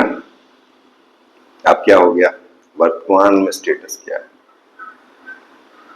एट प्रेजेंट कोई डिबेट चल रही है, ये आप किताब से नहीं ला सकते। इस लेवल पर आई गारंटी कोई किताब नहीं है। ये तो अभी वो वाला काम उठाया मैंने जो स्टैटिक है, प्योर स्टैटिक टॉपिक उठा के बोला है मैंने, 14 आर्टिकल नंबर 14। लेकिन अगर आप उसको और एडवांस में ले गए और डिबेट वाले टॉपिक उठा दिए तो फिर क्या होगा, क्वेश्चन बदल भी जाता है, क्वेश्चन बदल सकता है। ये तो सिंपल बुकिश आंसर के कंटेंट की बात है, इस कंटेंट को इकट्ठा करना आपकी जवाबदारी है। आर्टिकल वाइज कितना हो जाएगा, लग गया साल भर बाद जब आप प्री देने जाओगे और आपने हर बार इसका रिवीजन करा है, इसके डेटा का कलेक्शन करा है आपने प्रॉपर तरीके से, छोटे से पेज में बनेगा फैक्ट फैक्ट फैक्ट फैक्ट, आपसे गलती की संभावना नहीं है। ये इंश्योर कर देगा कि वो टॉपिक जो प्री और मेंस में कॉमन होते हैं 90% प्लस आपसे गलती नहीं होगी। और अगर आप 80% सिलेबस पे 90% रह लेते हो तो चांसेस बहुत तगड़े हैं कि आपकी प्री निकल जाएगी। मैं ये नहीं कह रहा हूं 100%, वो झूठ है। ये मेथड है कि अगले 10 महीने अगर आपको भिड़ के काम करना है तो ऐसे काम करना है। ये मैंने आपको कौन सा समझा दिया? पॉलिटी। अभी भी इसमें कई चीजें नहीं बताई हूँ, वो मेंस के लिए है ना। सब चीजें बता दूंगा तो आप कोचिंग खोल के बैठ जाओगे। वैसे तो चल नहीं रही है हम लोगों की, कितनी बंद हो गई हैं। ओके चलो, और क्या है इसमें? लिमिट्स हो गई, अपडेट तक आ गया। हाँ, इसको इवेल्युएशन कैसे करोगे? इवेल्युएशन करने का मतलब होता है कि इसके हायर ऑर्डर क्वेश्चन कैसे करोगे मेंस के। एक क्वेश्चन दे रहा हूं मैं हायर ऑर्डर का, जस्टिफाई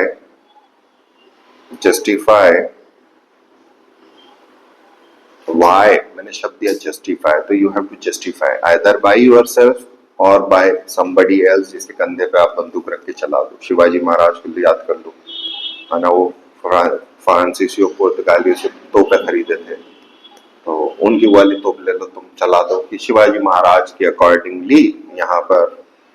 सो जस्टिफाई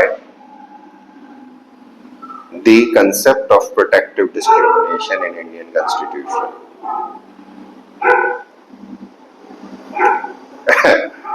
ये तो थोड़ा सा सोचने वाला है, और इसको अगर सिंपल शब्दों में मैं कहूं, वाई बड़ा सिंपल शब्दों में इस आंसर को समझना, इस आंसर को खोजने की कोशिश करना। What is the difference between equality before law and equal protection of law? Explain with examples. ये आप बोल दिया, अब दोबारा मत बोलना। 56 मिनट्स 47 सेकेंड्स पे। अब ये क्वेश्चन के प्रकार है, तो ये कब आएंगे? ये है कंसेप्ट। तो आपके पास जो फैक्ट है यहाँ ऑर्डर में नहीं जमा है। यहाँ ऑर्डर में इसलिए नहीं जमा सकते क्योंकि यहाँ वैरायटी बहुत सारी होती है। क्वेश्चन किस तरह से बनेगा यहाँ बदल जाता है, बिकॉज कंसेप्ट बहुत ज्यादा इंटरमिंगल हुए होते हैं। ये जो इंटरमिंगलिंग कंसेप्ट है इन्हें समझना जरूरी है। अगला क्वेश्चन का एग्जांपल मैं ले लेता हूँ आपसे इकोनॉमी का। इकोनॉमी जो हमको यहाँ एमपी प्री में दिया है, मेंस में उसका थोड़ा सा एक्सटेंशन है लेकिन अलग है। इजी है, बहुत इजी है, लेकिन बहुत ज्यादा करंट अफेयर्स वाला है। अब ये जो करंट अफेयर्स का शब्द हमने बोला है, आपके पास 10 महीने है प्री की तैयारी के। इन 10 महीनों में पिछले 4 साल का सर्वे करना है, क्योंकि लगातार जो ऑब्जर्व कर रहे हैं। इस बार मैंने कंटेंट बना के दिया था, उसमें से क्वेश्चन आया, लेकिन वो कंटेंट बोल के दिया था कि ये लिमिटेड है। अगर इसके पहले का ईयर पूछा गया तो ये काम नहीं करेगा, इसके बाद का ईयर पूछा गया तो काम नहीं करेगा। सो इकोनॉमी में जो सवाल लगातार देख रहे हैं, उसके अंदर कौन सा इकोनॉमिक सर्वे रिपोर्ट आया है, कौन सी ईयर का पूछा गया। तो एक पैटर्न बनाना है आपको। खासतौर पे 3 मेन टॉपिक्स हैं इकोनॉमी के अंदर। एक टॉपिक तो वो होता है कि इंडिया के करंट ट्रेंड्स बताइए इकोनॉमी के, उसमें सब कुछ आ गया, मैक्रो फैक्टर्स भी आ गए, माइक्रो भी आ गए, उनके अंदर के सारे इंडाइसेस खुल गए। ये बेसिकली इंडाइसेस बेस्ड क्वेश्चन बना रहे हैं। अब सारे इंडाइसेस आपको लिखने हैं, पहले तो अरेंज कीजिए उन सारे इंडाइसेस को कि साहब एक एग्जांपल पे कि हेल्थ है तो हेल्थ के अंदर कितनी चीजें खुल सकती है, हेल्थ के कौन कौन से पैरामीटर्स हो सकते हैं, एजुकेशन है तो एजुकेशन के कौन कौन से पैरामीटर हो सकते हैं, डेवलपमेंट है तो डेवलपमेंट के पैरामीटर्स में ये दोनों आते हैं, और भी आते हैं, 2 की बात कर। फिर अगर माइक्रो की बात कर रहे हैं तो पर कैपिटा इनकम कितनी, पर कैपिटा इनकम पिछले साल कितनी थी, पिछले के पिछले साल कितनी थी। अब वो जो पिछला साल है इकोनॉमी के अंदर फाइनेंशियल ईयर के हिसाब से उनको समझ में आना चाहिए कि वो कितना है, वो उसको क्या कहते हैं। तो अभी जैसे 25 चल रहा है, 25 की मार्च चल रही है, बजट बस पास हो जाएगा, 1 अप्रैल से हमारा 25-26 चालू हो जाएगा, फाइनेंशियल ईयर 25 और अगला 26, क्योंकि 26 की 31 मार्च को खत्म होगा। तो इस 31 मार्च को कौन सा खत्म होगा? 24-25, तो 23-24, फिर 22-23, 21-22। अब आप सोच के देखिए इन्होंने सवाल कौन से साल के पूछे। तो इकोनॉमिक सर्वे रिपोर्ट के अनुसार आपको उन सारे तथ्यों को जमाना है, तो आप ये मानिएगा कि हाँ देयर इज अ चांस कि हम कवरेज कर लेंगे। ये होता है पीवाईक्यू को देख के, टाइप ऑफ क्वेश्चन को देख के आगे बढ़ना। कई बार ऐसा होता है कि वो 6 महीने का करंट पूछते हैं, अभी जो वो पूछ रहे हैं तो वो कहीं का भी उठा के ले जा रहे हैं, कितना पुराना हम डेटा याद कर लेंगे वो वाली बात होती। हमें इजी इसलिए लगता है कि हमारे सामने से गुजरा हुआ है, हम दिमाग लगाएंगे कर लेंगे, क्योंकि हम इतने सालों से पढ़ा रहे हैं। आप इतने सालों से थोड़ी पढ़ रहे हो, तो हमको इजी लगता है। मेरा उस दिन पेपर आया था, पेपर के बाद मैंने बोला था कि एक शॉर्ट बनाई थी, शायद शॉर्ट ही थी मेरी, वीडियो नहीं बनाया था इस बार मैंने। तो शॉर्ट के अंदर मैंने बोला था कट ऑफ पहली नजर में उतना ही है जितना पिछली बार या उससे ज्यादा, तो रफली वही है, दैट्स इट। तो अगर 79-80 का अगर हम कट ऑफ लेके चल रहे हैं तो 79-80 क्वेश्चंस, कंपटीशन तो है ना। कितने लोग कितने नंबर से रुके, कितने मार्क्स रुके, 1 2 3, कितने हैं ढेर। रीजन या तो आता हुआ गलत हो गया, सर पीट लो, रिवीजन नहीं किया तुमने, मारो जूते अपने आप को। समय व्यर्थ करना किसने बोला? रिवीजन पहला, जो चीज हाथ में है वो पहले। सुबह पढ़ के गया था और वही आ गया, बहुत कम होता है बहुत कम होता है। इसलिए रिवीजन पे भरोसा रखो, रिवीजन अपना तगड़ा कि इस बाल्टी में छेद नहीं होने पाए। तुम्हें लग रहा है ना बाल्टी है, छेद मत करो, चाय की छलनी में पानी भर के मत चलो ज्ञान का। फिर अगला कंसेप्ट यहाँ हो गया, इकोनॉमी मैंने कवर कर दिया। तो यहाँ आपके 50% नहीं, ये 60% सिलेबस मैंने करा दिया आपका इन क्वेश्चन की तैयारी प्री का। 2 यूनिट आपके हिस्ट्री के हैं, 2 यूनिट आपके ज्योग्राफी के हैं, 1 यूनिट आपका पॉलिटी का है, 1 यूनिट आपका इकोनॉमी का है। इकोनॉमी के अंदर थ्योरेटिकल कंसेप्ट बहुत थोड़ा है, तो पहले फैक्ट याद करना शुरू करो, फैक्ट अरेंज करना शुरू करो। अब कैसे करना शुरू करो? मेंस उठाओ, मेंस के अंदर ओवरलैपिंग टॉपिक देखो और बिना कुछ सोचे, बिना कुछ समझे, बिना कुछ पढ़े आंसर लिख दो। फेल लो यार, सब लिखना आता तुमको, यही तो घमंड है, लिख लेंगे।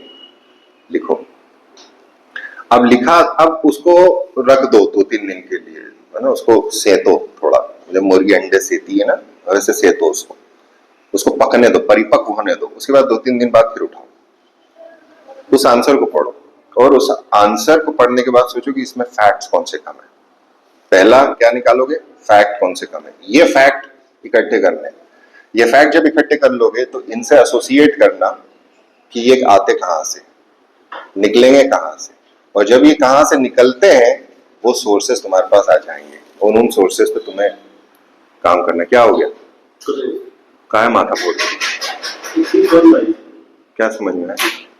समझ में ये आया सर कि मैंने आज भी महसूस किया है कि जब हम क्वेश्चंस लिखते हैं तब गैप समझ में आता है कि वहां कौन सा फैक्ट आना चाहिए था, और जब ये समझ में आता है तब हम उस तरफ जाते हैं कि कौन सी चीज वो हमें मिलेगा कहाँ। अगर नहीं लिखेंगे तो पता कैसे चलेगा कि वो उसमें लिखना क्या है, और फिर हम ढूंढेंगे कैसे? अब ढूंढने का समय थोड़ी है, फिर लोगों के पास जो लोग मेल्स दे रहे हैं पूरी जगह नहीं ढूंढ सकते, कुछ जगह ढूंढ लोगे, हर जगह नहीं। इसलिए साल भर की मेहनत, 2 साल की मेहनत लग रही है। Anyhow, yes it's true. So ये काम करिए, उसके बाद फिर क्या होगा? ये तो हो गया फैक्ट। अब इसको क्या आप आंसर को ऊपर उठाना चाहते हैं या एवरेज रखना चाहते हैं? देखिए, हम लोगों की ये जनरल स्टडीज है, इसमें कॉमर्स वाले लोग भी बैठते हैं, बीकॉम करा हुआ है, हो सकता है इसमें इकोनॉमी वाले लोग बैठे हैं। तो जो लोग कॉमर्स वाले होते हैं, इकोनॉमी वाले होते हैं, इनका इकोनॉमिक्स थोड़ा सा पढ़ा हुआ होता है, तो ये कई बार उनको थ्योरी से रिलेट करते हैं। तो जब आप, पहला काम फैक्ट कलेक्ट करना, पहला काम है फैक्ट कलेक्ट करना, क्योंकि वो प्री कवर करा रहा है। कितने साल का? आपकी इच्छा अनुसार है साहब, इतना सारा नमक डल रही हो यार इस बार तो। पहले आप लोग 3 साल लेते थे, अब हम बोलेंगे कि भाई 5 साल की इकोनॉमी कर लो यार।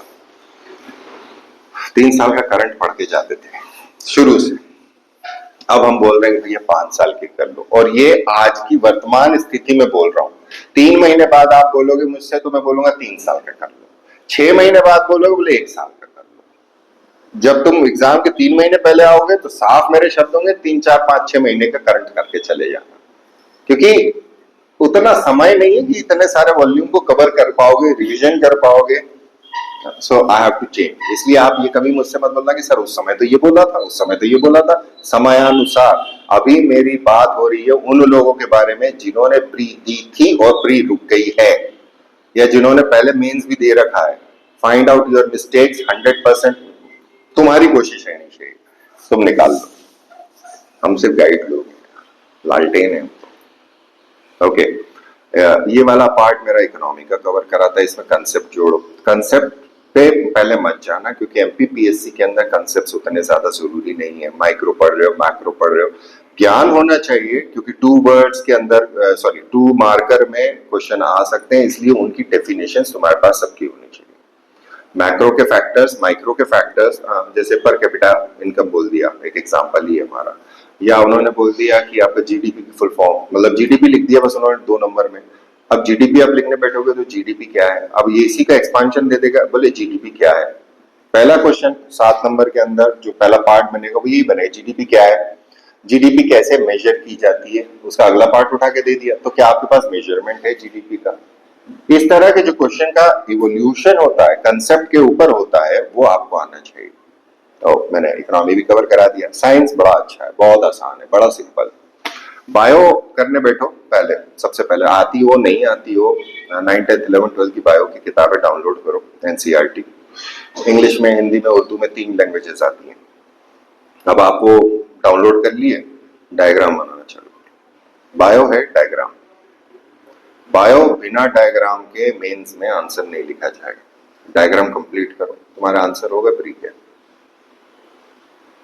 डायग्रामेटिक स्टडीज 70% 80% तुम्हारा कोर्स कंप्लीट हो जाता है, क्वेश्चन वहीं से आते हैं, डायग्राम से। डायग्राम के अंदर सारी चीजें होनी चाहिए, ज्यादा गहराई में नहीं जाना। पता चला ज्यादा इच्छा हो गई तो डॉक्टर ही कर लिया अपन ने ना। तो साइंस पहला बायो, बायो कैसे, diagrams, basic bio. Health sciences अलग होता है, हेल्थ साइंसेस के बारे में हम अभी नहीं बात कर रहे। फिजिक्स करना है तो फिजिक्स का एक गोल्डन रूल याद रखो, फिजिक्स में most of the question are based on certain principles और उसके एग्जांपल। अगर कोई प्रिंसिपल है, उस प्रिंसिपल का कोई एग्जांपल है, और वो प्रिंसिपल किसी ने दिया है या कुछ बनाया है, या उसके ऊपर कोई डिवाइस है, बस मेजर ये है, तो 60-70% यानी पड़ जाता है। तो फिजिक्स को पहले ऐसे करो। खासतौर पे कोर फिजिक्स जो है, जहां पे फैक्ट आते हैं, वो रटने का काम है, उसको रटना ही पड़ेगा, क्योंकि फैक्ट बहुत सारे हैं। फॉर एग्जाम्पल फिजिक्स में आप कोई सा भी फॉर्मूला उठा लें, या लाइट की स्पीड पूछ ली उसने, तो लाइट की स्पीड आपको रटना पड़ेगी। ध्वनि की स्पीड पूछ ली, रटना पड़ेगी। ये कंसेप्ट नहीं है कि एक बार में समझ में आ जाए। अदरवाइज प्रिंसिपल और एग्जाम्पल, प्रिंसिपल उसका एक्सप्लेनेशन, एग्जाम्पल, ये आपका काम कर देता है। क्या है क्वेश्चन बोलो, 2 मार्कर में फिजिक्स का।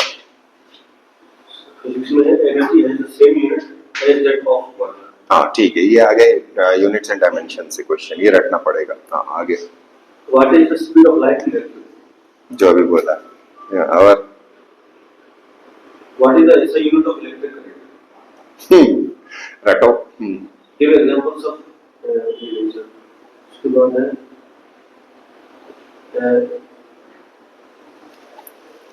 What is the difference between mass and weight of an object in chemistry. नहीं, फिजिक्स में भी आएगा mass and weight, because mass अलग है, उसके अंदर जब जी मल्टीप्लाई हो जाता है तो इट बिकम्स वेट, यानी KG is weight. What is the audible frequency range for the human ear. ठीक है, ये भी रटना है, कान के 20 से 20 किलोहर्ट्ज। आगे, which phenomena is used in optical fibre. Okay, total internal reflection. और इस चीज को लिख लो, इस चीज को एक डब्बा बना के लिखना। साइंस का एडवांसमेंट, 2 साइंस के एडवांसमेंट अभी जो लेटेस्ट, मतलब मुझे इंटरेस्ट आ रहा है उसमें। पहला है तो क्वांटम कंप्यूटिंग होता है। क्वांटम कंप्यूटिंग के अंदर जो पासवर्ड प्रोटेक्शन होता है वो पॉसिबल नहीं था उतना तगड़ा। So what they are going to do is they are going to use optical fibre या लाइट की कोड को लाइट के अंदर डाल के भेजेंगे, कि अगर आपने उसको ऑब्जर्व करा तो कोड अपने आप खत्म हो गया। You can not hack that, क्योंकि क्वांटम कंप्यूटिंग के अंदर आपके डेटा सिक्योर नहीं रहेगा। मॉडर्न टाइम के उसको खत्म कर देगा क्वांटम कंप्यूटिंग, पढ़ना कभी क्वांटम के बारे में। और दूसरा है कि अभी साइंटिस्ट ने डिस्कवरी करी, 2-3 दिन पुरानी बात है, कि दे have converted the light into super solid.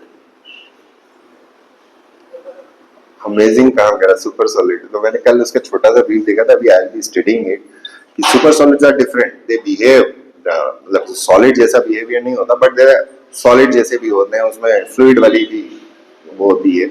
So they have converted in into that light को, रोशनी को, जिसको हम इममटेरियल बोलते हैं। Light is not, light is energy.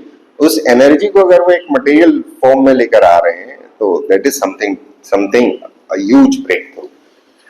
तो ये खेल हैं जिनके ऊपर थोड़ा सा काम करते चलना। आ गया समझ में मैं कहाँ कह रहा हूँ, क्या कह रहा हूँ? तो फंडामेंटली तुम्हारे फैक्ट कंप्लीट होने चाहिए। अब मेंस में 7 नंबर का आंसर देखो फिजिक्स का, वो बोलेगा लॉज समझाओ, explain the laws of thermodynamics, Newton, इस तरह के सवाल आएंगे।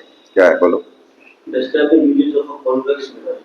कॉन्वेक्स मिरर के उपयोग बताइए। ठीक है, यूजेस पर आ गए। दैट इज जो मैंने आपको बोला प्रिंसिपल और एग्जाम्पल, वो है एग्जाम्पल। अगला Describe the Cartesian sign convention used in ray optics. ठीक है, अगला Explain the concept of inertia. Inertia का कंसेप्ट समझाइए। तो इस शब्द के ऊपर ध्यान रखिए, कंसेप्ट क्या है? Principle, concept. अगला Describe briefly TIFR. अब describe briefly, Total internal okay, total internal reflection आ गया समझ में कि कंसेप्ट है, उसको समझाना है। और what are the three modes of heat transfer? ठीक है, 3 मोड्स कौन कौन से होते हैं ट्रांसफर के? अगला Describe the universal law of gravitation. Law of gravitation. What is myopia and what types of lens is required for its correction? ये पैटर्न है इन लोगों का। मायोपिया क्या है? तो उन्होंने क्या पूछा? प्रॉब्लम कहाँ पे? ह्यूमन आई के अंदर। अब ह्यूमन आई की प्रॉब्लम को करेक्ट कैसे करोगे? तो आगे ऑप्टिक्स के ऊपर, तो कंबाइंड चीजों के ऊपर काम है। तो ये चूंकि पढ़ लिया होता है इसलिए बन जाता। साइंस बहुत आसान है। साइंस में बहुत साफ बोलूंगा मैं, बहुत बहुत बहुत साफ बोलूंगा कि एक एवरेज इंसान साइंस में बहुत अच्छा कर सकता है, क्योंकि साइंस इधर उधर नहीं भागता। पॉलिटी, सोशियोलॉजी, इकोनॉमी, ह्यूमैनिटीज वाली चीज हर जगह जुड़ जाती है, साइंस नहीं जुड़ता। साइंस में क्या होगा? आपको रेलेवेंस डालना है तो करंट ये चल गया, बस खत्म। साइंस की कोई कंक्लूजन अलग से नहीं बनाना, इसलिए आप सबसे ज्यादा स्कोर साइंस में कर सकते हो। और सबसे ज्यादा डरने वाले, सबसे ज्यादा भागने वाले इवन साइंस के स्टूडेंट साइंस से भागते हैं। क्यों? क्योंकि सिंपल नहीं रख पाते। पीएससी पढ़ने जा रहे हैं, इतना सारा करना है, इसका आंसर हो, अरे यार अगर तुमको मैथ्स का सवाल देते वो 2 + 2 = 2 तो 4 ही होगा ना, वहां दिमाग में ना पीएससी का सवाल है, इसमें कुछ भेद है। अब उसमें कुछ कुछ करने पे ठोके तो ओवर थिंकिंग नहीं करना, जो दिया है पहले वो कर लो, इस चीज को लिख लो। कई लोग होते हैं जो ओवर थिंक करते हैं, बार बार सोचते हैं, बहुत ज्यादा सोचते हैं, अपने बारे में सोचते हैं कई बार कि मैंने ऐसे ऐसा क्यों नहीं हुआ, मैंने यूं क्यों नहीं करा। अपने आप को डिग्रेड मत करो, तुम बहुत अच्छे स्थान पे हो, इस स्थान पे हो कि मेरी ये वाली वीडियो देख रहे हो तो बहुत अच्छे स्थान पे। अगला टॉपिक क्या बचा मेरा? साइंस हो गया। सोशियोलॉजी पूरा पेपर का है, तो ये एक सब्जेक्टिव एनालिसिस है, इसमें गहन स्टडीज की जरूरत पड़ेगी। सोशियोलॉजी एज अ पेपर है, वो कंटिन्यूम में दिया हुआ है, इसलिए उसको कोशिश करिए कि पूरी तरह से पढ़ने की। शर्मा और गुप्ता अगर हिंदी माध्यम में हो तो किताब ले लो, उससे बेसिक बन जाएगा तुम लोगों का। प्री की किताब आती थी वो गुप्ता एंड शर्मा की, बहुत अच्छी किताब है, मोटी किताब है, उसको मैं काम करता हूँ, दिखाता हूँ अगर होगी तो। ये हमारी किताब है, समाज शास्त्र, नाम है गुप्ता एंड शर्मा। यहाँ पे तो उल्टा दिख रहा था, पता नहीं, ठीक है। और कौन सा एडिशन है? पुराना एडिशन रहा होगा, ये 2001 का एडिशन है, पर ठीक है। ऐसा good book, very good book, short में सब कुछ दिया है। हिंदी माध्यम के लोगों के लिए ये उचित है, इंग्लिश में हमारे टाइम पे नहीं आती थी, और खैर मेरा प्री में सब्जेक्ट भी नहीं था, मेंस में था, तो प्री पब्लिक एडमिनिस्ट्रेशन था, तो वो उसके अलग तैयारी हो गया। इसको करो, इसको पूरा करना पड़ेगा, बिकॉज इसमें पहला pointer will be connected with next pointer, all pointers are interconnected, वो लेवल लेकर आना है आपको 10 महीने के अंदर। ये हो गया आपका सोशियोलॉजी भी। सो आई थिंक मैंने फर्स्ट पेपर कर दिया थोड़ा थोड़ा, सेकंड पेपर कर दिया थोड़ा थोड़ा, थर्ड पेपर भी हो गया। फोर्थ पेपर पे आइए। तो फोर्थ पेपर में देखो, जो फैक्चुअल वाले पार्ट है जिसमें आपको ज्यादा कंसेप्ट पे नहीं उतरना, वो क्वेश्चन पहले कर लो। कैसे टाइप ऑफ क्वेश्चन बोल रहा हूं आपको। यहाँ पे एक फिलोसोफर्स दिया है, तो अगर उन्होंने लिख दिया रविन्द्रनाथ टैगोर, बस एक नाम दे दिया, 2 नंबर, तो कौन से, जैसे माउंटेन को करा था वैसा कर लो, रविन्द्रनाथ टैगोर। कि रविन्द्रनाथ टैगोर कौन थे, कब पैदा हुए थे, कहाँ पे थे और किस लिए जाने चाहते हैं, इसको लिखो।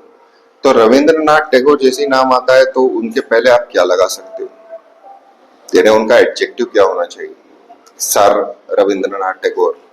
तो सर जब वापस लौटा दिया था उन्होंने, इंग्लिश वाला सर टाइटल लौटा दिया था, तो हिंदी का भी सर हो सकता है। तो क्या वापस उनके पास वो नाइटहुड मिला, तो लौटा देने के बाद क्या वो उपयोग नहीं कर सकते, दिया तो था। तो इस प्रकार के आंसर आपका बना होना चाहिए, बहुत गठा हुआ होना चाहिए आंसर, फ्लूइड होना चाहिए, ऐसा लगना चाहिए कि वाह, ये निकलना चाहिए अंदर से, अद्भुत शब्द आना चाहिए। ये आपको 17, 18, 18, 19 दिए हमें नाम, 17, 18, 19 कितने, इन सब का लिखो। ये ओपनिंग हो गई, ये लंबा पार्ट है, ये छोटा पार्ट नहीं है। ये पहला क्वेश्चन कवर कराएगा कि किस लिए, इसमें पहला उनका व्यक्तिगत विशेष होगा और उसके साथ में second part of the sentence होगा, किस लिए जाने जाते हैं। जैसे मैंने अभी कुछ दिन पहले उसका कोई सा भी इंस्टीट्यूट आप पढ़ रहे हो राजनीति का, उस इंस्टीट्यूट के बारे में बोला था, तो उसमें मैंने बोला था कि शॉर्ट आंसर के अंदर उसका रोल होना चाहिए। तो व्यक्ति किस लिए जाना गया, उसका रोल क्या था, वो अपने जीवन भर में उस क्यों जान रहे हैं हम, वो होना चाहिए। अब जब वो करा आपने, तो उसके बाद फिर वो वर्ड्स के लिए जाना जाता है। वर्ड्स 2 हिस्सों में खुलते हैं, वर्ड्स एंड डीड्स। ये मेरा शब्द है, मैं इसको क्लास में इसी तरह से पढ़ा था। वर्ड मतलब उन्होंने कुछ लिखा, कोई भाषण दिया, दैट इज वर्ड। तो कबीरदास जी हैं, तो कबीरदास जी ने खुद नहीं लिखा, कबीरदास जी का तो कलेक्शन है। तो ये माना जाता है कि कबीरदास जी के जितने भी दोहे हैं उनमें ऑथेंटिसिटी 100% नहीं है, किसी और का भी हो सकता है उसके अंदर कुछ। तो कुछ कबीर के दोहे हैं जो वास्तविक हैं, जो हर जगह मिल जाते हैं, लेकिन कुछ जगह पे यहाँ ये भी कबीरदास जी का ना, ऐसा नहीं है। कबीरदास जी चूंकि ओरल ट्रेडिशन में आते हैं इसलिए कंक्रीट नहीं होते, लेकिन जिन्होंने लिखा वो वर्ड्स हो गए, लिखा इन्होंने या किसी ने, ये हो गए वर्ड्स। फिर एक होता है डीड्स। डीड्स का अर्थ क्या हो गया, इन्होंने क्या करा, तो मोहनदास करमचंद गांधी नरम दल के गरम नेता। सो गांधी जी का कितनी डीड्स लोगे, चंपारण इंडिया में, खेड़ा, एनसीएम, ये डीड्स है। तो गांधी जी के इंपॉर्टेंट है, वर्ड्स भी होंगे, किताबें हैं, पेपर है, तो दोनों चीज, थॉट्स हैं, विचार हैं। तो ये सारी चीजों को अलग अलग करके करना, तो वर्ड्स अलग करना, डीड्स अलग करना। अब इसका हिंट दे रहा हूं, गोल्डन हिंट, क्योंकि सबको आता है, आप लोगों को क्वालिटी पर ज्ञान है, हो सकता है ये हम तो छोटे से अदना से लोग हैं ज्ञान के मामले में। आप ये देखिए कि उन्होंने कितनी किताबें लिखी, कितने ऐसे लिखे, कितना पब्लिशिंग हुआ उनका, उन सब का डेटा आपके पास है, उनके नाम आपके पास है, उनका ईयर आपके पास है। अगर पेपर है तो प्रकाशन कहाँ से हुआ था वो आपके पास है, और उसका कंटेंट क्या है। अगर आपके पास ये मौजूद है तो आप ये समझिएगा आपका कंटेंट पूरा है, मेंस लिख लो। अगर नहीं है तो बाबू ये करना पड़ेगा, और इसको करने में समय लगता है, डेटा नहीं मिलता, और वो कहीं से कुछ भी पूछ लेते हैं। तो कहीं से कुछ भी पूछने के लिए जितने क्वेश्चन पहले आ चुके हैं उन्हें कवर कर ले। फॉर एग्जाम्पल गांधी जी के कोई एक किताब का नाम ले लो कि हिंद स्वराज, उन्होंने 2 मार्कर में हिंद स्वराज दे दिया, लिखिए। अब आप क्या लिखेंगे, आप ये लिखेंगे ना, हम सर हम इसमें ये बताएंगे कि किसने लिखी, कहाँ से छपी और कौन से वर्ष में छपी, और कुछ लोग ये भी बोल देंगे इसका कंटेंट क्या था, इसमें आइडियाज कौन से थे। तो मेरा सवाल आपसे ये है कि क्या इसका सब्जेक्ट मैटर आपके पास है, क्या आपके पास मटेरियल मौजूद है इसका, क्या आपने इसके आंसर को लिखा है। अगर नहीं है तो सारी किताबें जितनी भी हैं, जितने भी स्कॉलर्स की हैं, जितने भी हैं, उन सबके पास ये चीजें होना चाहिए। तो ये एक क्वेश्चन कवर होगा, सिर्फ coverage of one type of question है, कई पेजेस में जाएगा। कई पेजेस में जाएगा। और इसके बाद ये तो उन्होंने स्वयं लिखी है, जिसे हम कहते हैं ऑटोबायोग्राफी। एक होती बायोग्राफी, बायोग्राफी कोई और लिखता है, तो इनके ऊपर अगर बायोग्राफी लिखी है तो वो भी यहाँ होना चाहिए कि इस व्यक्ति ने, जैसे फॉर एग्जाम्पल बाबरनामा इस Persian translation of Tuzuk Babri जो टर्किश में है। बाबर का औलाद थी हुमायूं। हुमायूं ने अपनी किताब खुद नहीं लिखी, हुमायूं नामा उसकी बहन ने लिखी, गुलबदन बेगम ने। तो Baburnama is auto biography, auto में बैठ के बायोग्राफी लिखो तो ऑटोबायोग्राफी। और जो कहीं और लिखी गई ऑटो में नहीं लिखी गई उसे कहते बायोग्राफी।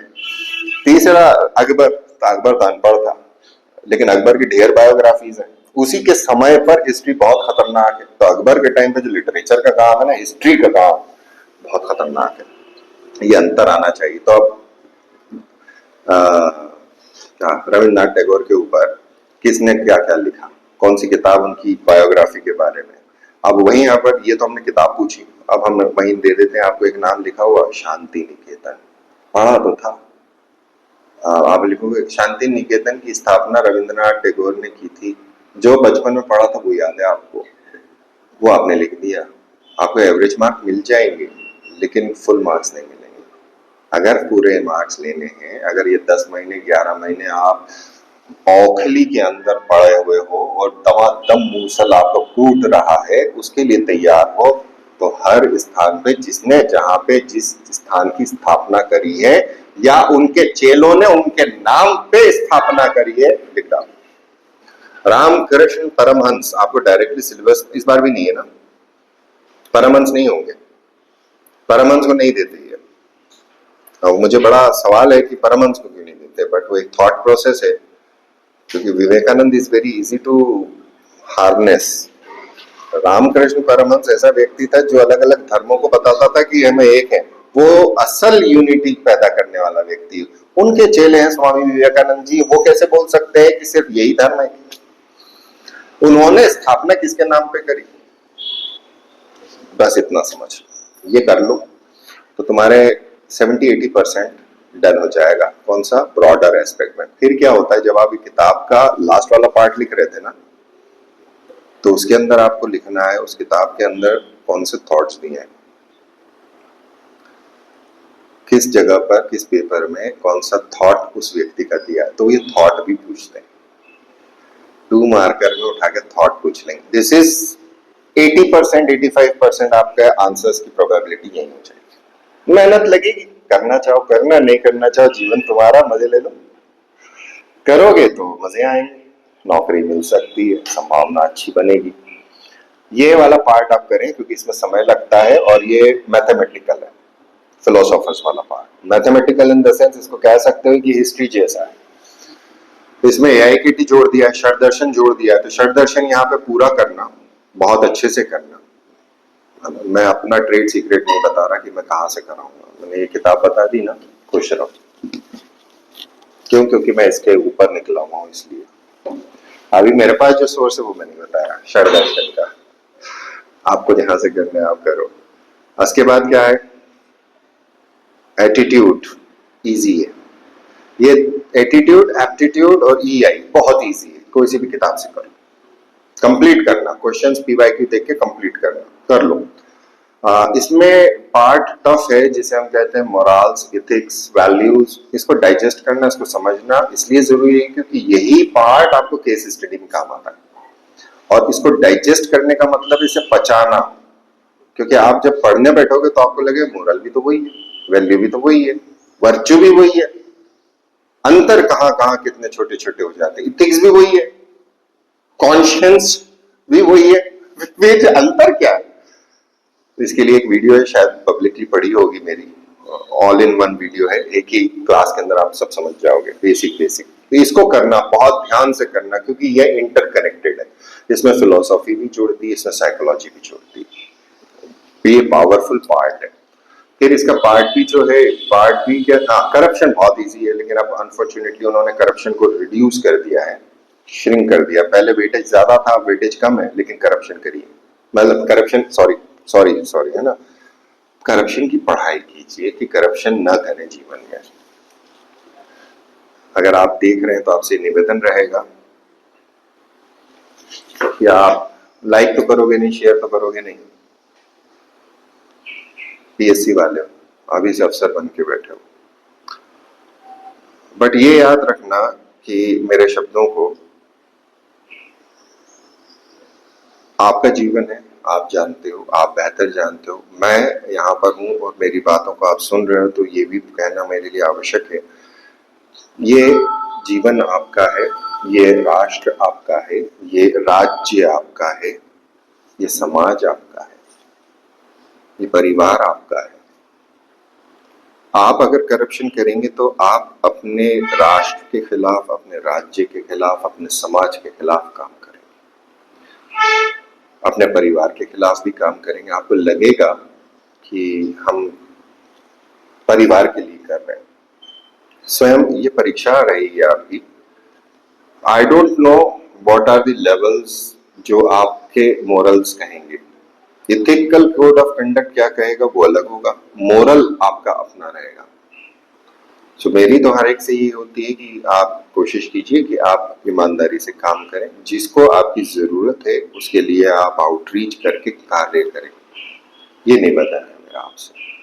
बाकी आप करप्शन करेंगे तो इसमें मेरी जवाबदारी नहीं है, मैंने इतना कह के इतिश्री कर लेना है। मैं आपको डंडा लेके ना तो पढ़ा सकता हूँ, ना डंडा लेके आपको रोक सकता हूँ। Okay, so not going into that. This is about how you should approach. हर जगह पर, लेकिन उसके पहले आपको ये पता होना चाहिए कि कौन से पार्ट का काम पहले करना है, प्री का काम कहाँ निपटाना है, मेंस का काम कहाँ निपटाना है। You have to do that first. Priority आपकी ये होना चाहिए, राइट? तो इतना तो करके रखिए आप, फिर मिलते हैं बाद में, बात करेंगे।